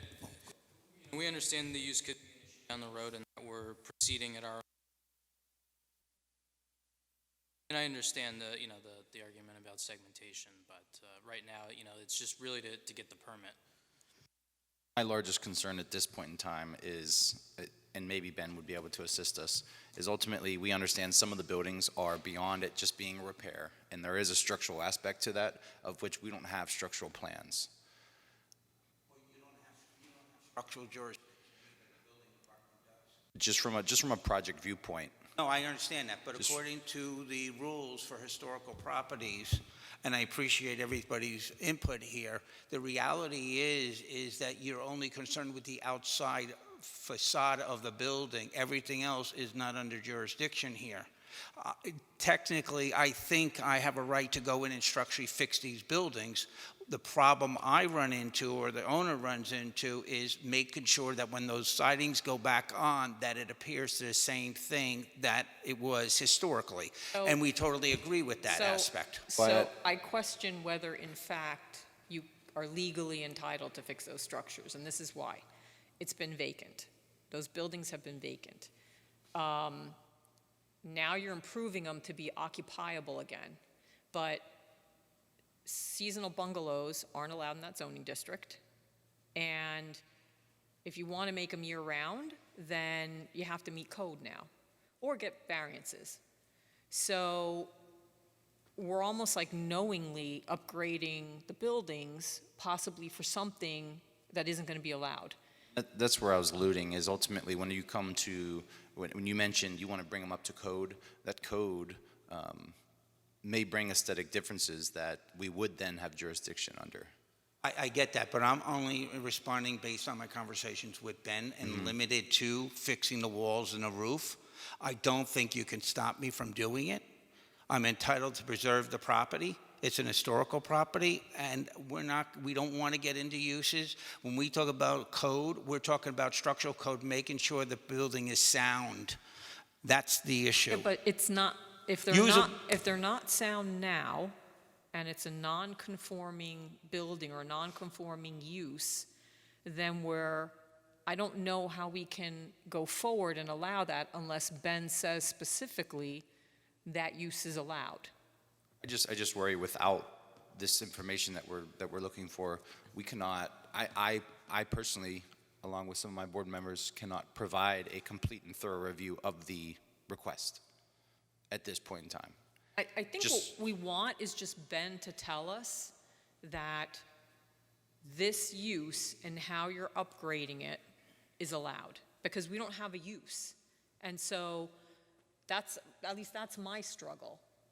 And then it begs the question, okay, from everything that you're providing, you've been looking into water, you've been looking into sewer, you've done a lot of great due diligence, terrific due diligence, because obviously you're not doing this just to have them not occupied. You're doing this to have them occupied for some purpose, and you haven't figured out what that is yet. So So and I also understand the need to stabilize them, so that you have something to preserve. So if it's just putting the roof on, if it's just doing repairs to the outside to seal the building for ultimately what you want to do, but it seems like there's more being done. And so what triggered all this is when you were telling me, I want to put it up to code, which sounds like, are you proposing then you're going to seal up the walls, you're going to go in there, you're going to fix the flooring, you might put in a kitchen, you might fix the bathrooms. Are you actually creating units that then you're going to come back and say, well, I spent all this money and therefore I'm entitled to use it for rentals? And so now all of that has been done. Now, I think to some extent at your own risk, because we can say, yeah, but the zoning only allows single-family dwellings with a certain density, and you have to have a certain lot size. I don't know, sort of, this process feels backwards to me. And I think it's a property, it has buildings, it can be reused, but I feel like we're almost putting the cart before the horse, in a way. Yeah, I understand, it's kind of a catch-22 situation, but I think our position right now is, we're just looking for the certificate of readiness, appropriateness. We know the town can't be stopped if at some point in the future they turn around and say there's not. Right now, it's, we just want the certificate. I guess immediately what I would be looking for is, have you identified roof pitch? Roof pitch is an aesthetic aspect, along with truss spacing or rafter spacing that would line up to that ultimately wasn't in the the list of materials you had so well prepared. That's my ask at this point in time. Well, to explain that, everything is decided by the building department. I submitted everything to Ben, and he had no objections to the papers that were submitted. Most, if not, actually, most except for one, all the roof lines are there already. So there's nothing, but this is nothing more than an in-kind change. It's a repair only. It's not anything more or less than that. To read into it is the worst thing. But I got to explain about the upgrades, just so you understand, Bonnie. Yeah. We brought the property last February, the organization. We have had Orange and Rockland there about a half a dozen times because of trees falling. We've got tenants up there trying to get in and out because of muddy grounds. They're on propane up there. The internet cables are falling down. This is the purpose Orange and Rockland came to us and said, we want to be out of the woods. I invited the board, and we didn't get a chance to do it yet, and you'd understand better. The original power sources... I was going to bring that up. Yeah, the original power sources run right through the woods between a neighbor, from our property, a neighbor on the left, our lower property on the right out to the street. What was the trenching going on? The trenching is, I'll follow what Orange and Rockland says, okay, we've had enough. We want this done with. They put in 4 new telephone poles, which Sean, I know you saw when you went up there and saw the trenching and stuff. What the trenching is your gas electric. They're putting natural gas in, electric and cable all underground. All the gas... Was gas there? There was no gas there. Okay, so now you can see why... Yeah, but the problem is... From our perspective, this is being improved for a purpose...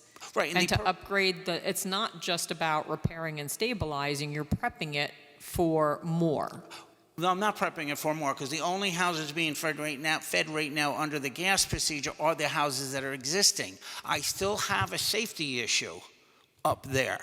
It's a very narrow road to get in and out. It's an old community, and does the gas, is it being run in a way that can service all those units, or was it only run to service the ones that exist? It's running down the road, and they're pitching off only to the homes that are currently occupied.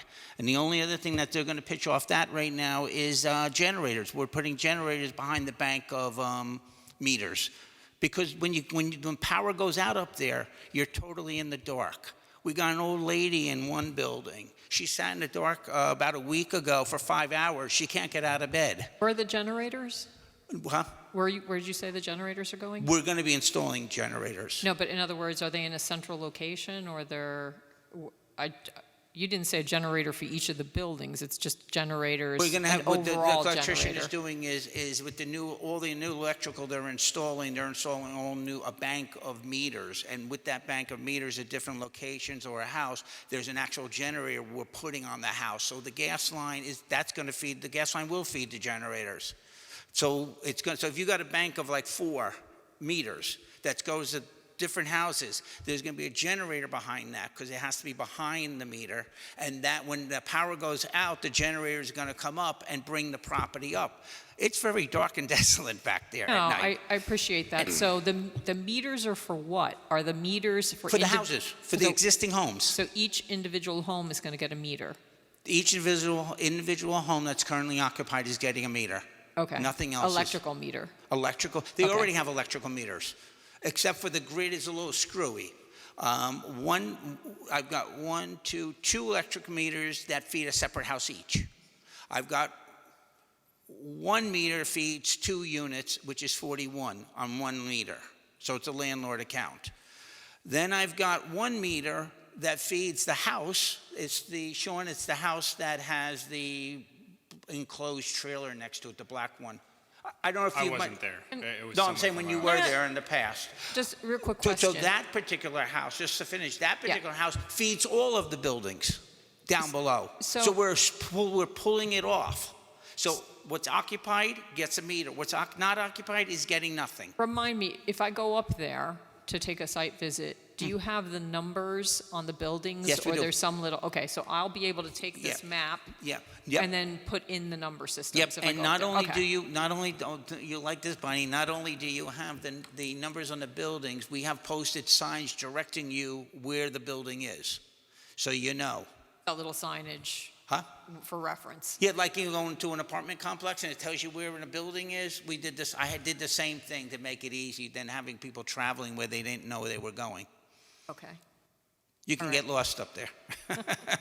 The utility upgrades, were they, I guess, when it comes to capacity, new utility applicants, they have to know if they're only providing to 4 houses, was that gas line, for example, sized for the usage of 4 homes? The sizing of the system was not done by us. We did not have any input. We were told this is what they're putting up there, period, and that's the end of it. Same thing with the electrical.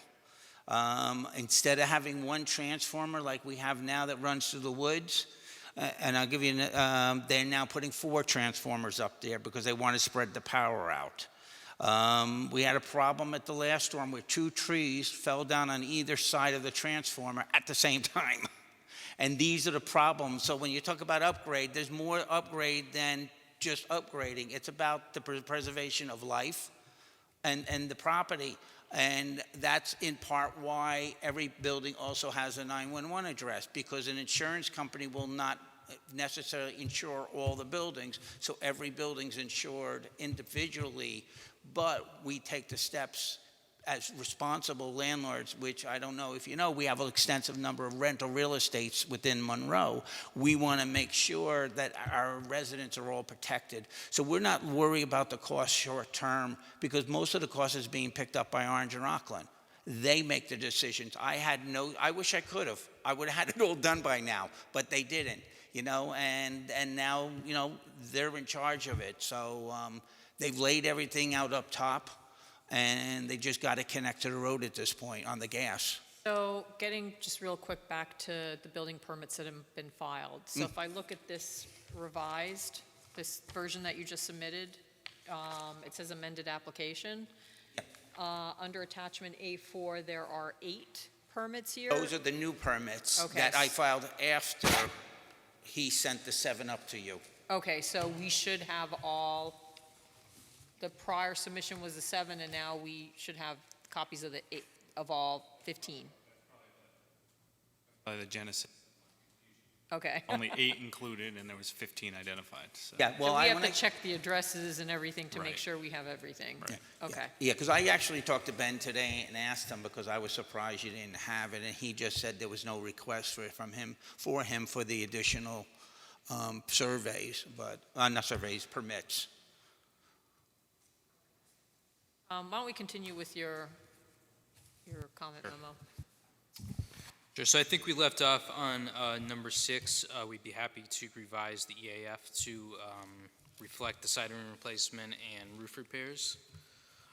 Number 7, there appears to be a discrepancy between the GIS and the survey, and we would defer to the survey on that. Talks about the size of the lot.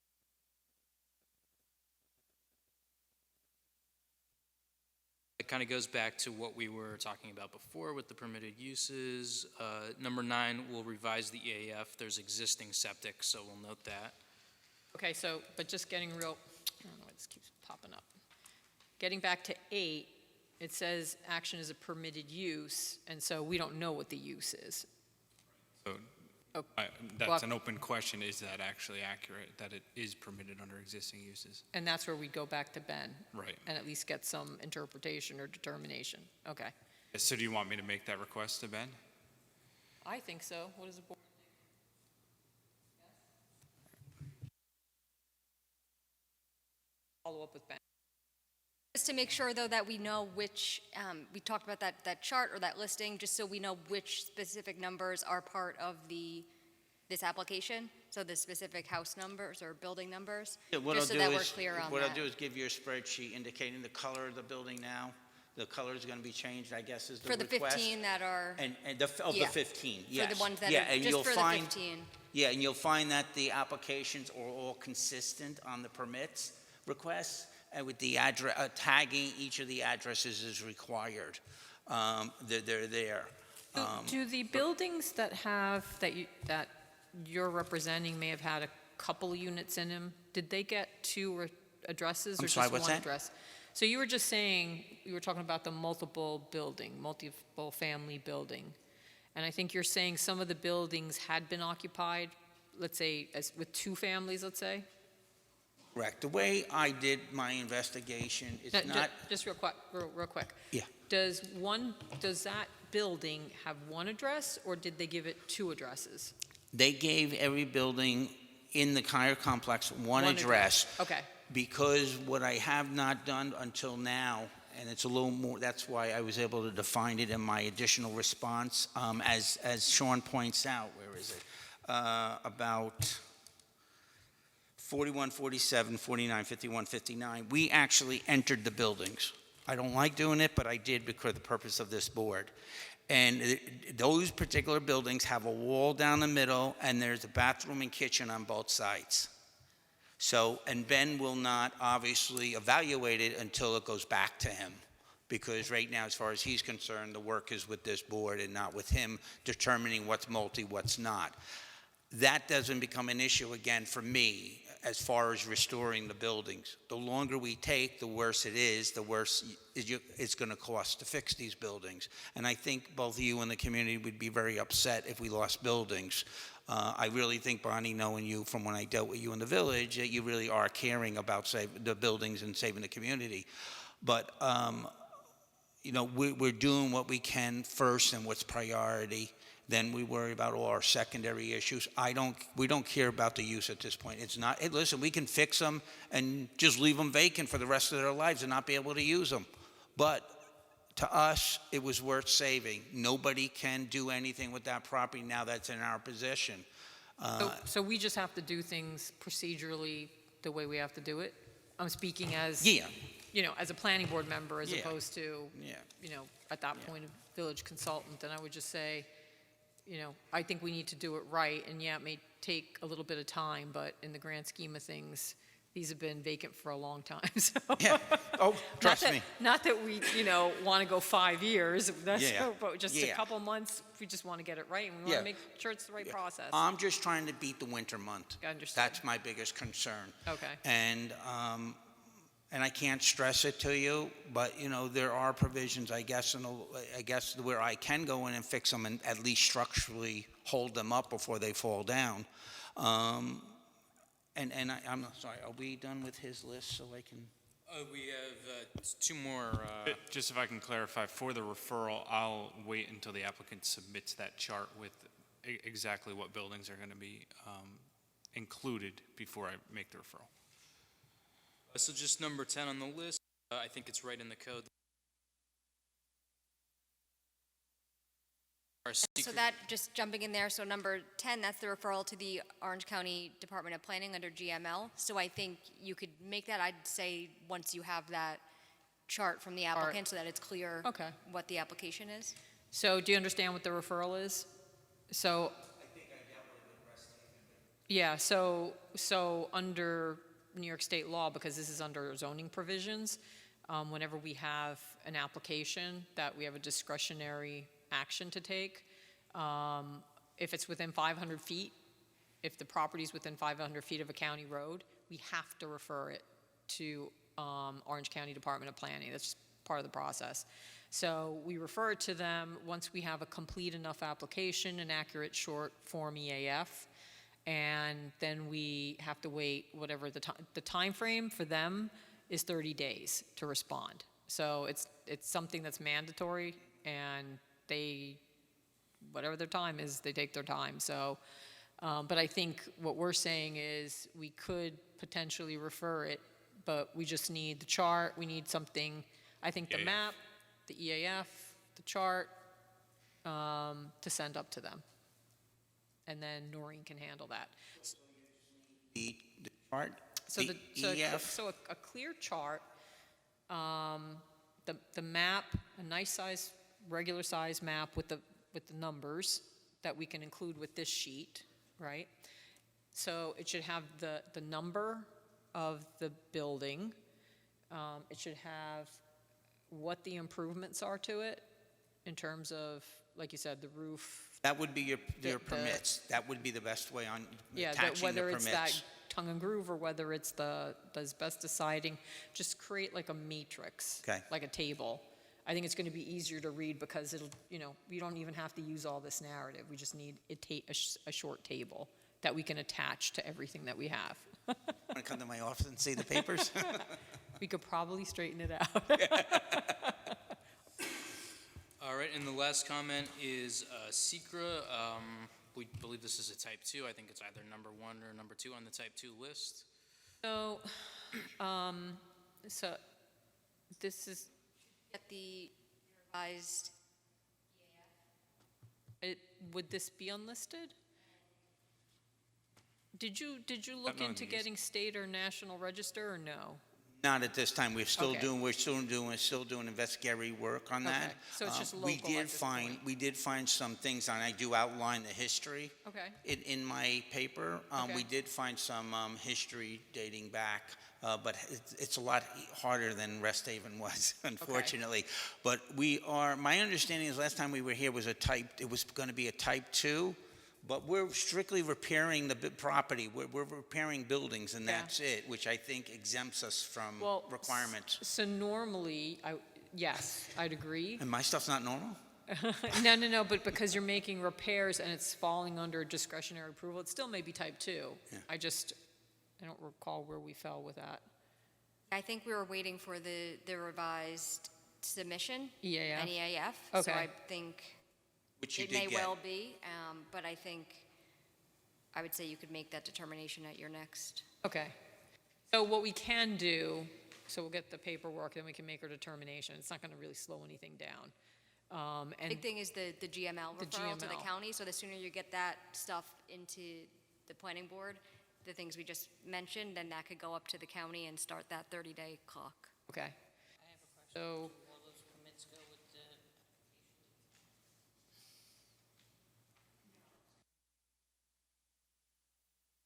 and then we're going to talk to Ben. We're going to send something to him to ask him whatever, existing use. Right. Or what is the use, et cetera. Okay, so we're doing, get the information, talk to Ben. Okay. Those are your comments. Ashley, did you have comments? I don't think anything that hasn't been touched on.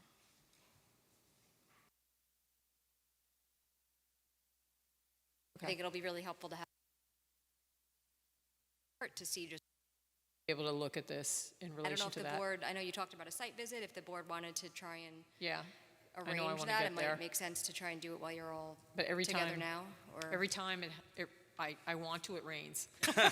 You think what it's like when we're digging and it's raining. I was in the mud. So comments from board members? Anything, Jeff? Not at this time. Okay. I'd like to go out to the site, because I'm sure I'll Anytime. have questions. I guarantee I'm living and those- breathing it. Those photos, the older photos were very useful, because you could see what they were like when they were occupied, the colors. You have more detail, especially, like it was white with that kind of maroony trim. Yeah, that's So that the was trim I useful. can't figure out. That's like a brown reddish trim or something like Yeah. that. But yeah, I've been getting a lot from these are from pictures of people who actually stayed there and their family. So you see the families there. And Yeah. one of the guys that sent me stuff, he now lives over off of Center Hill, Oh, okay. right behind it. Imagine being that Interesting. close to home. Wow. Yeah. Pat, anything? No. Dylan? We can align the visit after the matrix is circulated.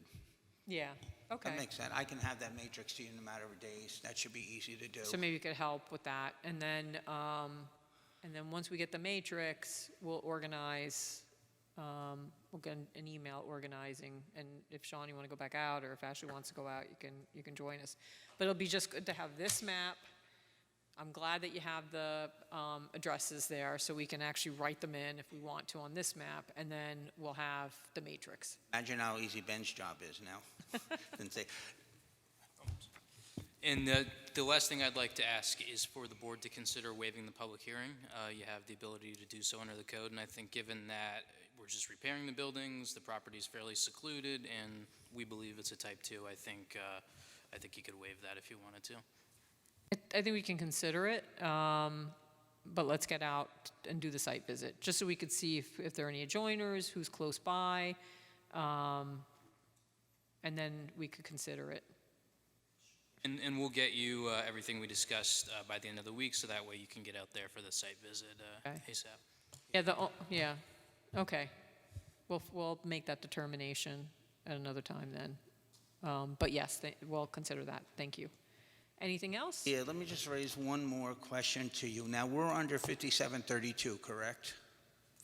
I don't have my code in front of Of me. the code? Are you talking about the historic section? Yeah, I believe it is the historical section. I think it's Okay. 5732, am I Yes. correct? Okay. I refer you to D4, which specifically states, "Nothing in this chapter shall be construed to prevent ordinary maintenance or repairs of any property, building, or structure." So I think the board needs to take that into consideration, that I think that gives me the authority at minimum to go in and do structural repairs to the extent it needs it. Beyond that, I don't think it gives me authority to close up the walls, put a roof on, or anything like that. But I think the board really needs to consider that for the safety of the property. 52D4. 57-32D4. Thank you.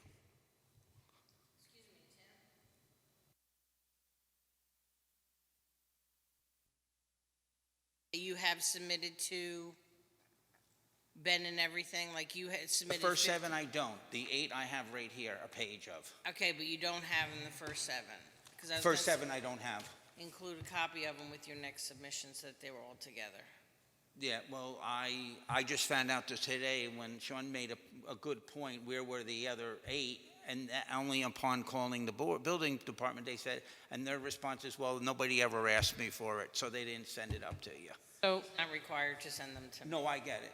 so from my perspective, 4 is not putting on new roofing and siding, because the whole point of this analysis and the reason you're in front of us is to construct, alter, repair, move, demolish any property.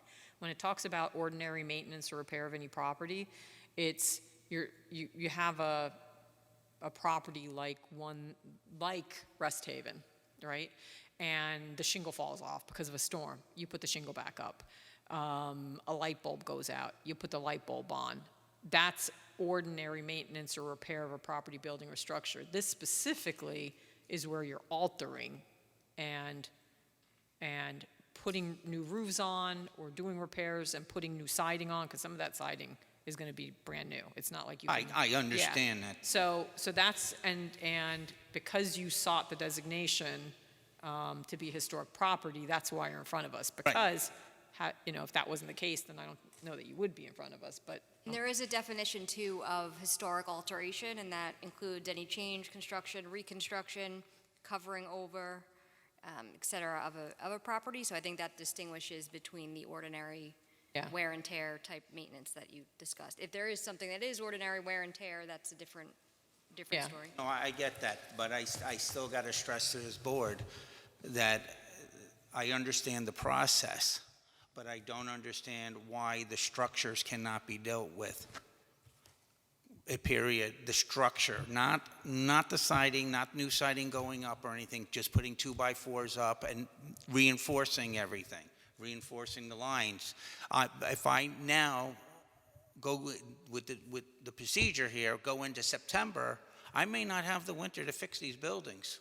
Have you spoken with the building inspector about that Yes, request I as far did. as? He said it is up to the planning board that they can release it back to him, even partially, from my understanding, then that it can be dealt on a partial stage. Now, you can always. Sorry, when you say partial, do you Partial, meaning we could do structurally 7 deal with the structures, structures. Yeah, or- deal with the structures and everything else. I can't put roofs and everything up. I can put girders up, secure the gutters, secure the walls, make sure everything's structurally. Okay, I didn't know if you meant partially, like you could pursue some of the buildings and Oh, all the oh, buildings. no, partial. You meant And that's okay. just it. Some of the buildings, primarily the buildings are partial repairs. They're not absolute repairs. But I don't deny, too, there are several buildings that do need extensive work. I do agree with you on that. But the sooner I get to the less damaged buildings, the less buildings I have to worry about. Less things I have to worry about. And like Ben said to me, when it gets back to him, then he'll figure out whether something's multi-use or not multi-use.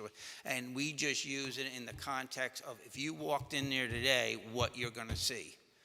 That's what we're using in context. Now, Ben can have his different opinions. I have different opinions with him many times over the years. But we always come to what's reasonable for the property also. And again, I stress our concern about doing what we can't do and stressing it, and I will not put somebody's life at risk. And that's why But the only people's lives that are at risk are the inhabitants that are there because the other buildings aren't occupied. The other buildings are not secured. I mean, the other buildings, there's nobody in those buildings or anything. They're unoccupied. It's the three buildings total, is it, that are occupied? It's No, the multifamily. 1, 2, 3, 4. It's 4? 25, 29, 31, and 41. It's 4 41. that are occupied? 41 is a two-family. Right, that's what I'm saying. Yeah. So it's 3 buildings. 4 buildings, 4 5 units. units. No, 4 buildings, 25, 25, 29, 31, 25, 29, 31, single families. 41, A and B, 2-family. That was originally labeled 1 as 41 before we went and did our work. When we cleaned it up and found out where we were, we then changed it to 41A and 41B in order for insurance and emergency purposes. So like I said, I'm not trying to get ahead of this board. All I'm trying to do is secure these buildings, because by that time you're going to tell me you got to do it this way, you have to do this, you have to do that, and that's fine. Ben's just going to tell me, look, you got to put up 2x4s, and this is what you have to do. By code, this is how you have to construct a 2x4. You can't put them 24 inches on center. They got to be 16 inches on. Whatever he tells me. I'd like to understand the differentiation of what you're trying to do. Is I understand you just want to secure the buildings, and in my ears and my understanding, my interpretation of that is emergency shoring, PE approved emergency shoring of the walls, of structural components of the walls, to bridge the gap that you're in now of getting building permits to make your repairs and your code gaps. Is that a proper assumption? Repeat that to make sure I Are you answer looking correctly. to just make emergency shoring repairs to hold the walls up, or are you Correct. looking to complete walls, siding, roof? Oh, no, just to hold the walls up. If the walls have to be 16 on center, wherever the window existing is, that the framing, and let me rephrase that for you, the framing that goes on the outside walls. Not anything inside, Nothing else, even to the point of, I mean, because I know you have your authority, I wouldn't even put siding or roof on that place. I would wait for your authorization to do what we need to do. So, but you're not putting in floors, you're not putting in where they don't exist, you're not putting in cabinets, you're not putting in bathrooms, you're not Nothing. actually connecting to gas? Zero. I can Okay. assure this board, and you can put my reputation on it. When I tell you we're strictly doing exterior, we're strictly doing exterior. That's all we're doing, and that's the way the permit is. And I'm sure if you ask Ben, he'll tell you exactly the same thing. The problem that comes in here between this board and Ben is that you have authority on the exterior.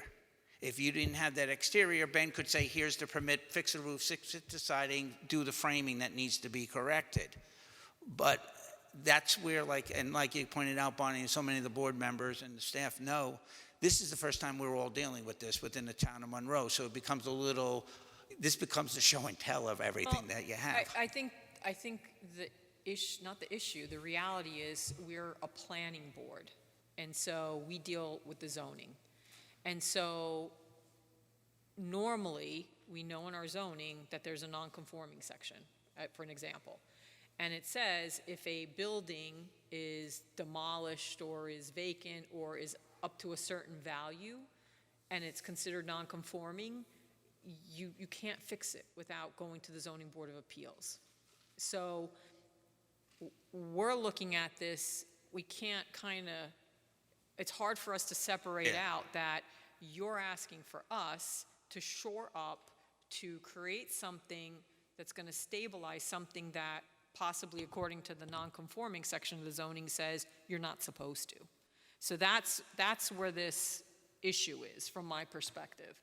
And that's why I think we want to just ask Ben, because how can we say, yeah, it's okay to shore this up or to put a roof or to put siding on if there's another section that says this has been vacant and there's no use, and if it's been essentially, in the shape that it's in now, or it's just non-conforming, we're not supposed to, and Ben's not supposed to allow you to do certain things.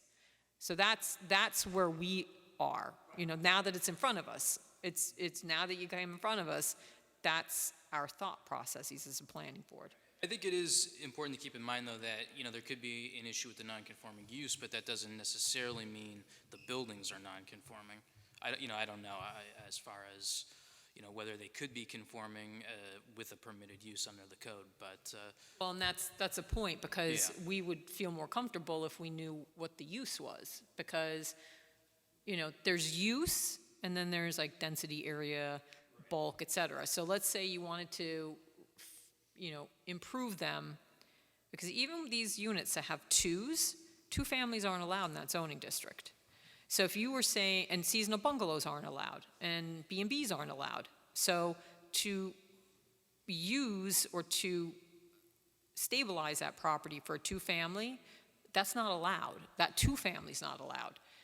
If you said, we're going to take that, ultimately, we're going to take all the buildings, we would like to use them for single-family, but we're going to need a whole bunch of variances, from an area perspective, not a use perspective. To me, that's different. And that is a possibility. We're just not at that stage yet to be able to say either way what the plan ultimately is. Please remember, too, under the historical status that you guys had put in place, there's additional uses to the historicals that are allowed, and adaptive reuse. So we're not looking to implement what it's going to be. Do we figure out what it can be? I can't figure that out until you put the buildings back together, because Ben cannot go into those buildings and issue me permits and tell me what I can and cannot do.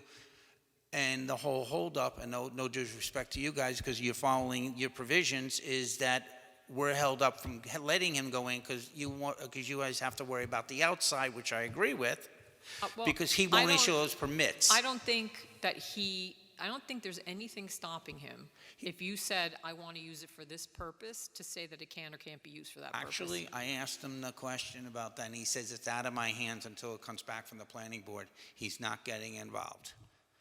I also don't see how just doing the siding and the roof will make it safe for entry. Because the issue on the buildings primarily are the siding and roof, because the prior owner was a little too cheap to fix a roof. They could have thrown a tarp over and saved it. So visually, you've seen the picture that Sean had shown you. That whole wall comes out, a new wall comes in. Maybe only 75% of that wall comes out. We won't know till we start pulling down and seeing what there is. That secures the building because you got 3 other sides of the building that are no problem. Now what happens if that wall gives away?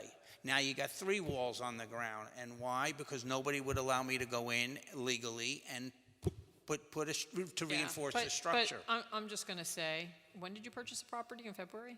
But last February. Last February. Yeah. So it's been a year that you've had it. Yep. You know, and it's been vacant, and that it's existed since 1929, I guess, and it's been vacant for some time.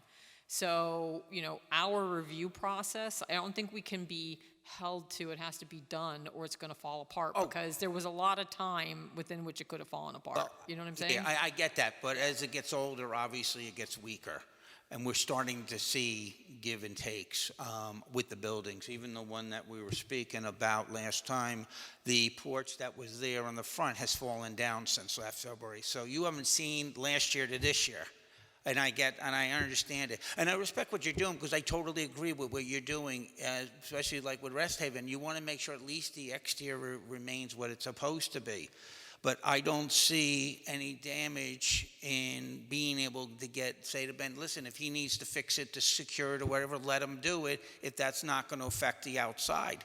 I mean, how much does it cost for lumber to throw some lumber in there and get that thing secured? That's all it's about. It's not about changing the floors inside the walls or anything else like that. There is a separate set of documents, which is part of the 7 records, in which the architect did a design for one of the buildings. And the purpose that was done was, when I spoke to Ben, is said, well, if I want to fix these up, even if they're back to seasonal, which I think he would have no problem with. I'm just saying what I think whatever it may be, it will be. Look at these plans and tell us what's wrong with them, so we know what to change on one building, so we multiply it through all the buildings, the issues. So, like I said. Fine on that? Huh? Give you an opinion?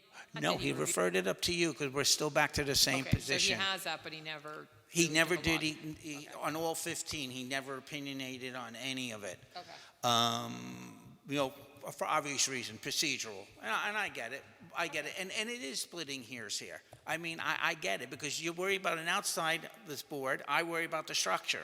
Unfortunately, they're part of the same thing to do.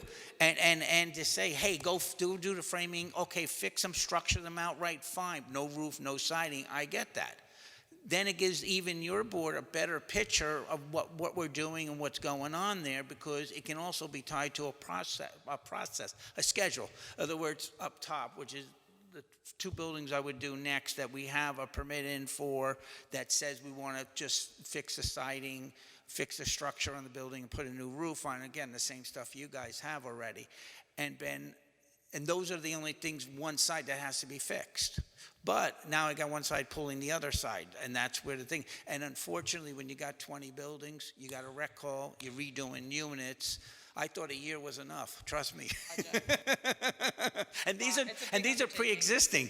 Yeah. You know, these aren't like you're building from the ground up. Yeah. So that's the only concern. That's the real concern I have. I don't care if I get to an end point and say, this is where you got to stop. As long as I feel comfortable that building's secured, that when you come month down the road, 2 months down the road, you say to me, hey, Tim, okay, you're going to use tongue and groove on that house, you're going to use this paint, you're going to do this roof, blah, blah, blah. That's fine. I don't got to get all that way. And in fact, it doesn't make any sense. I think it's more urgent for me to send crews in there to shore up the buildings than it is to worry about, you know, even if it would. The siding is. Well, I understand that, but that's part of your process. So, yeah, but that's your part of your process still. So I can't ask you to say to me, hey, let me put a roof on, even though you haven't approved it yet.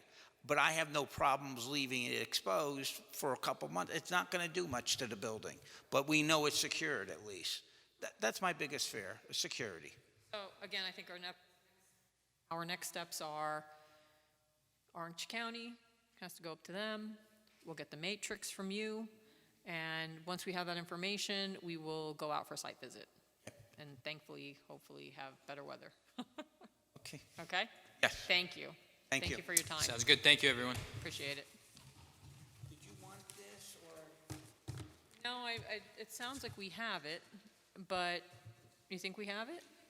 Yeah, we'll just make sure. Because the Yeah. version I have is colored, so I'll I don't just know send if you the it's. cleaner copy. Okay. If you Do could put everything, the things we talked about together when you make your, when you're ready to submit the matrix, include that with it, so that way Okay. it could all be forwarded. Thank you. Thank you. Thanks. Good night, everyone. Good night. All right, so I think the next item is minutes. Ashley, Sean, is there anything we have to cover that we need to discuss at all? Nope? Okay, so we'll go to minutes. Well, we have whatever you put on the agenda.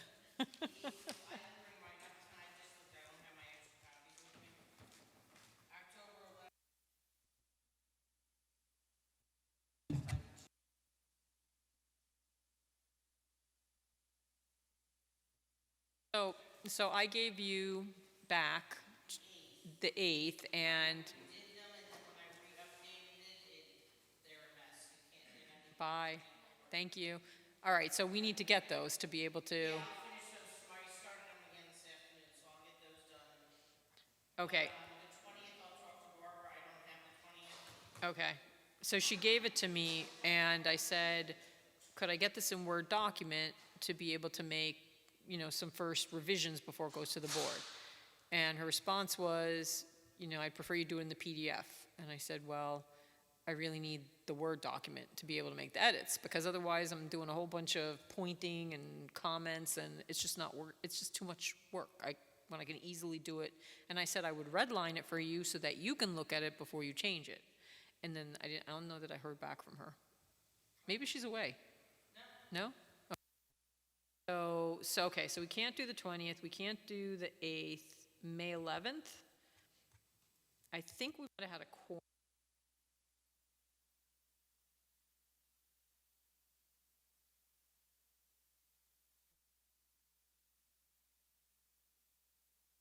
It's Dylan's fault.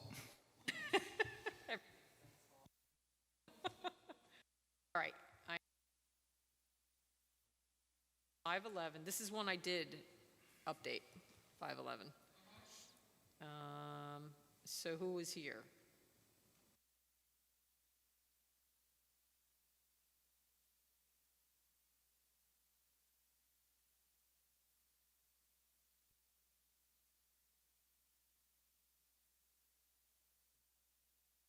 Well, according to those, Pat is neither here nor not here. Mm-hmm. Oh, that should be reflected in the minute. Unless you came in a little later, because sometimes it notes when someone's come in later.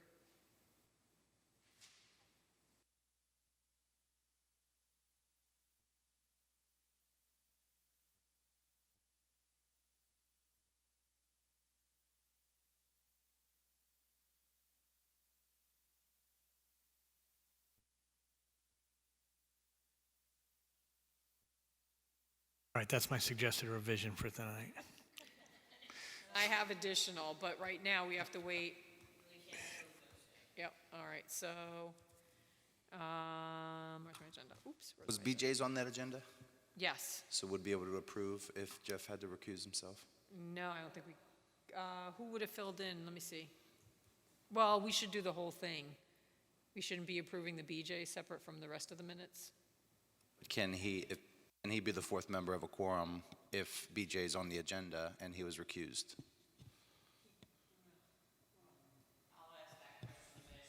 Yeah, I don't know. Because he can't recuse, he can't. But he can abstain. He can abstain from the minutes, but how do you vote on minutes and partial minutes? Yeah.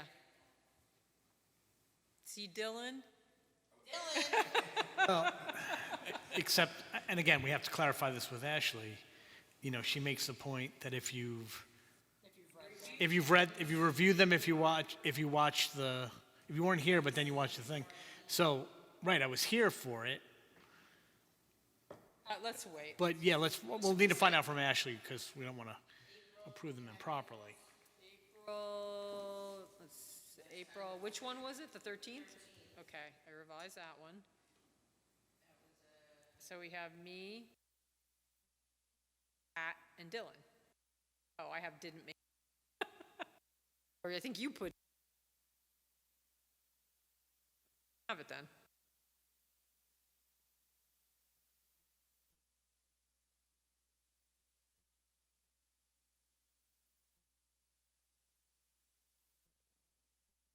Well, then I think we need to off. Is it, I keep saying. When was it, October? That's,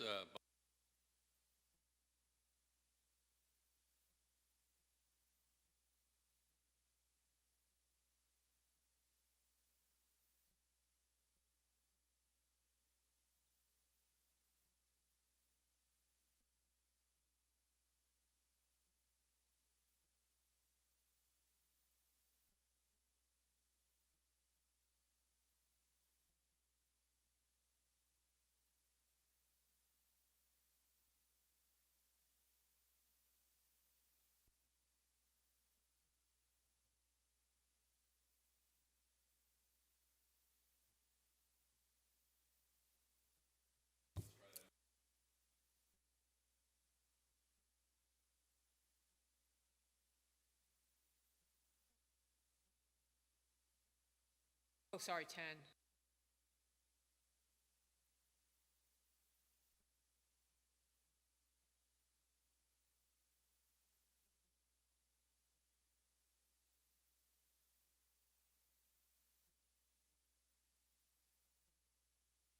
All right, so this one.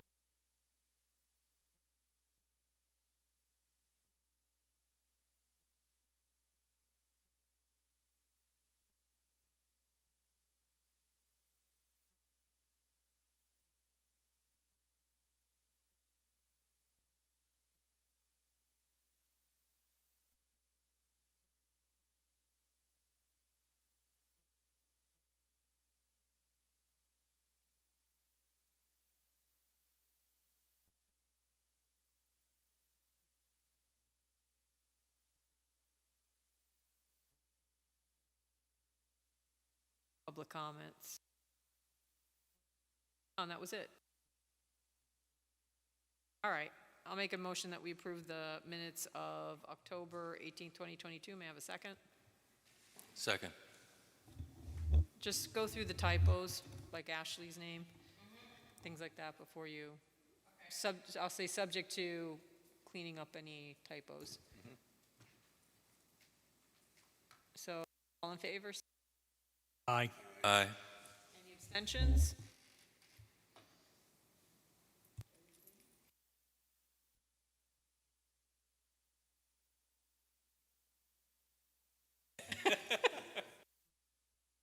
Okay, any approvals? No. Motion carries. Thank you. All right, well, we got October 18th done.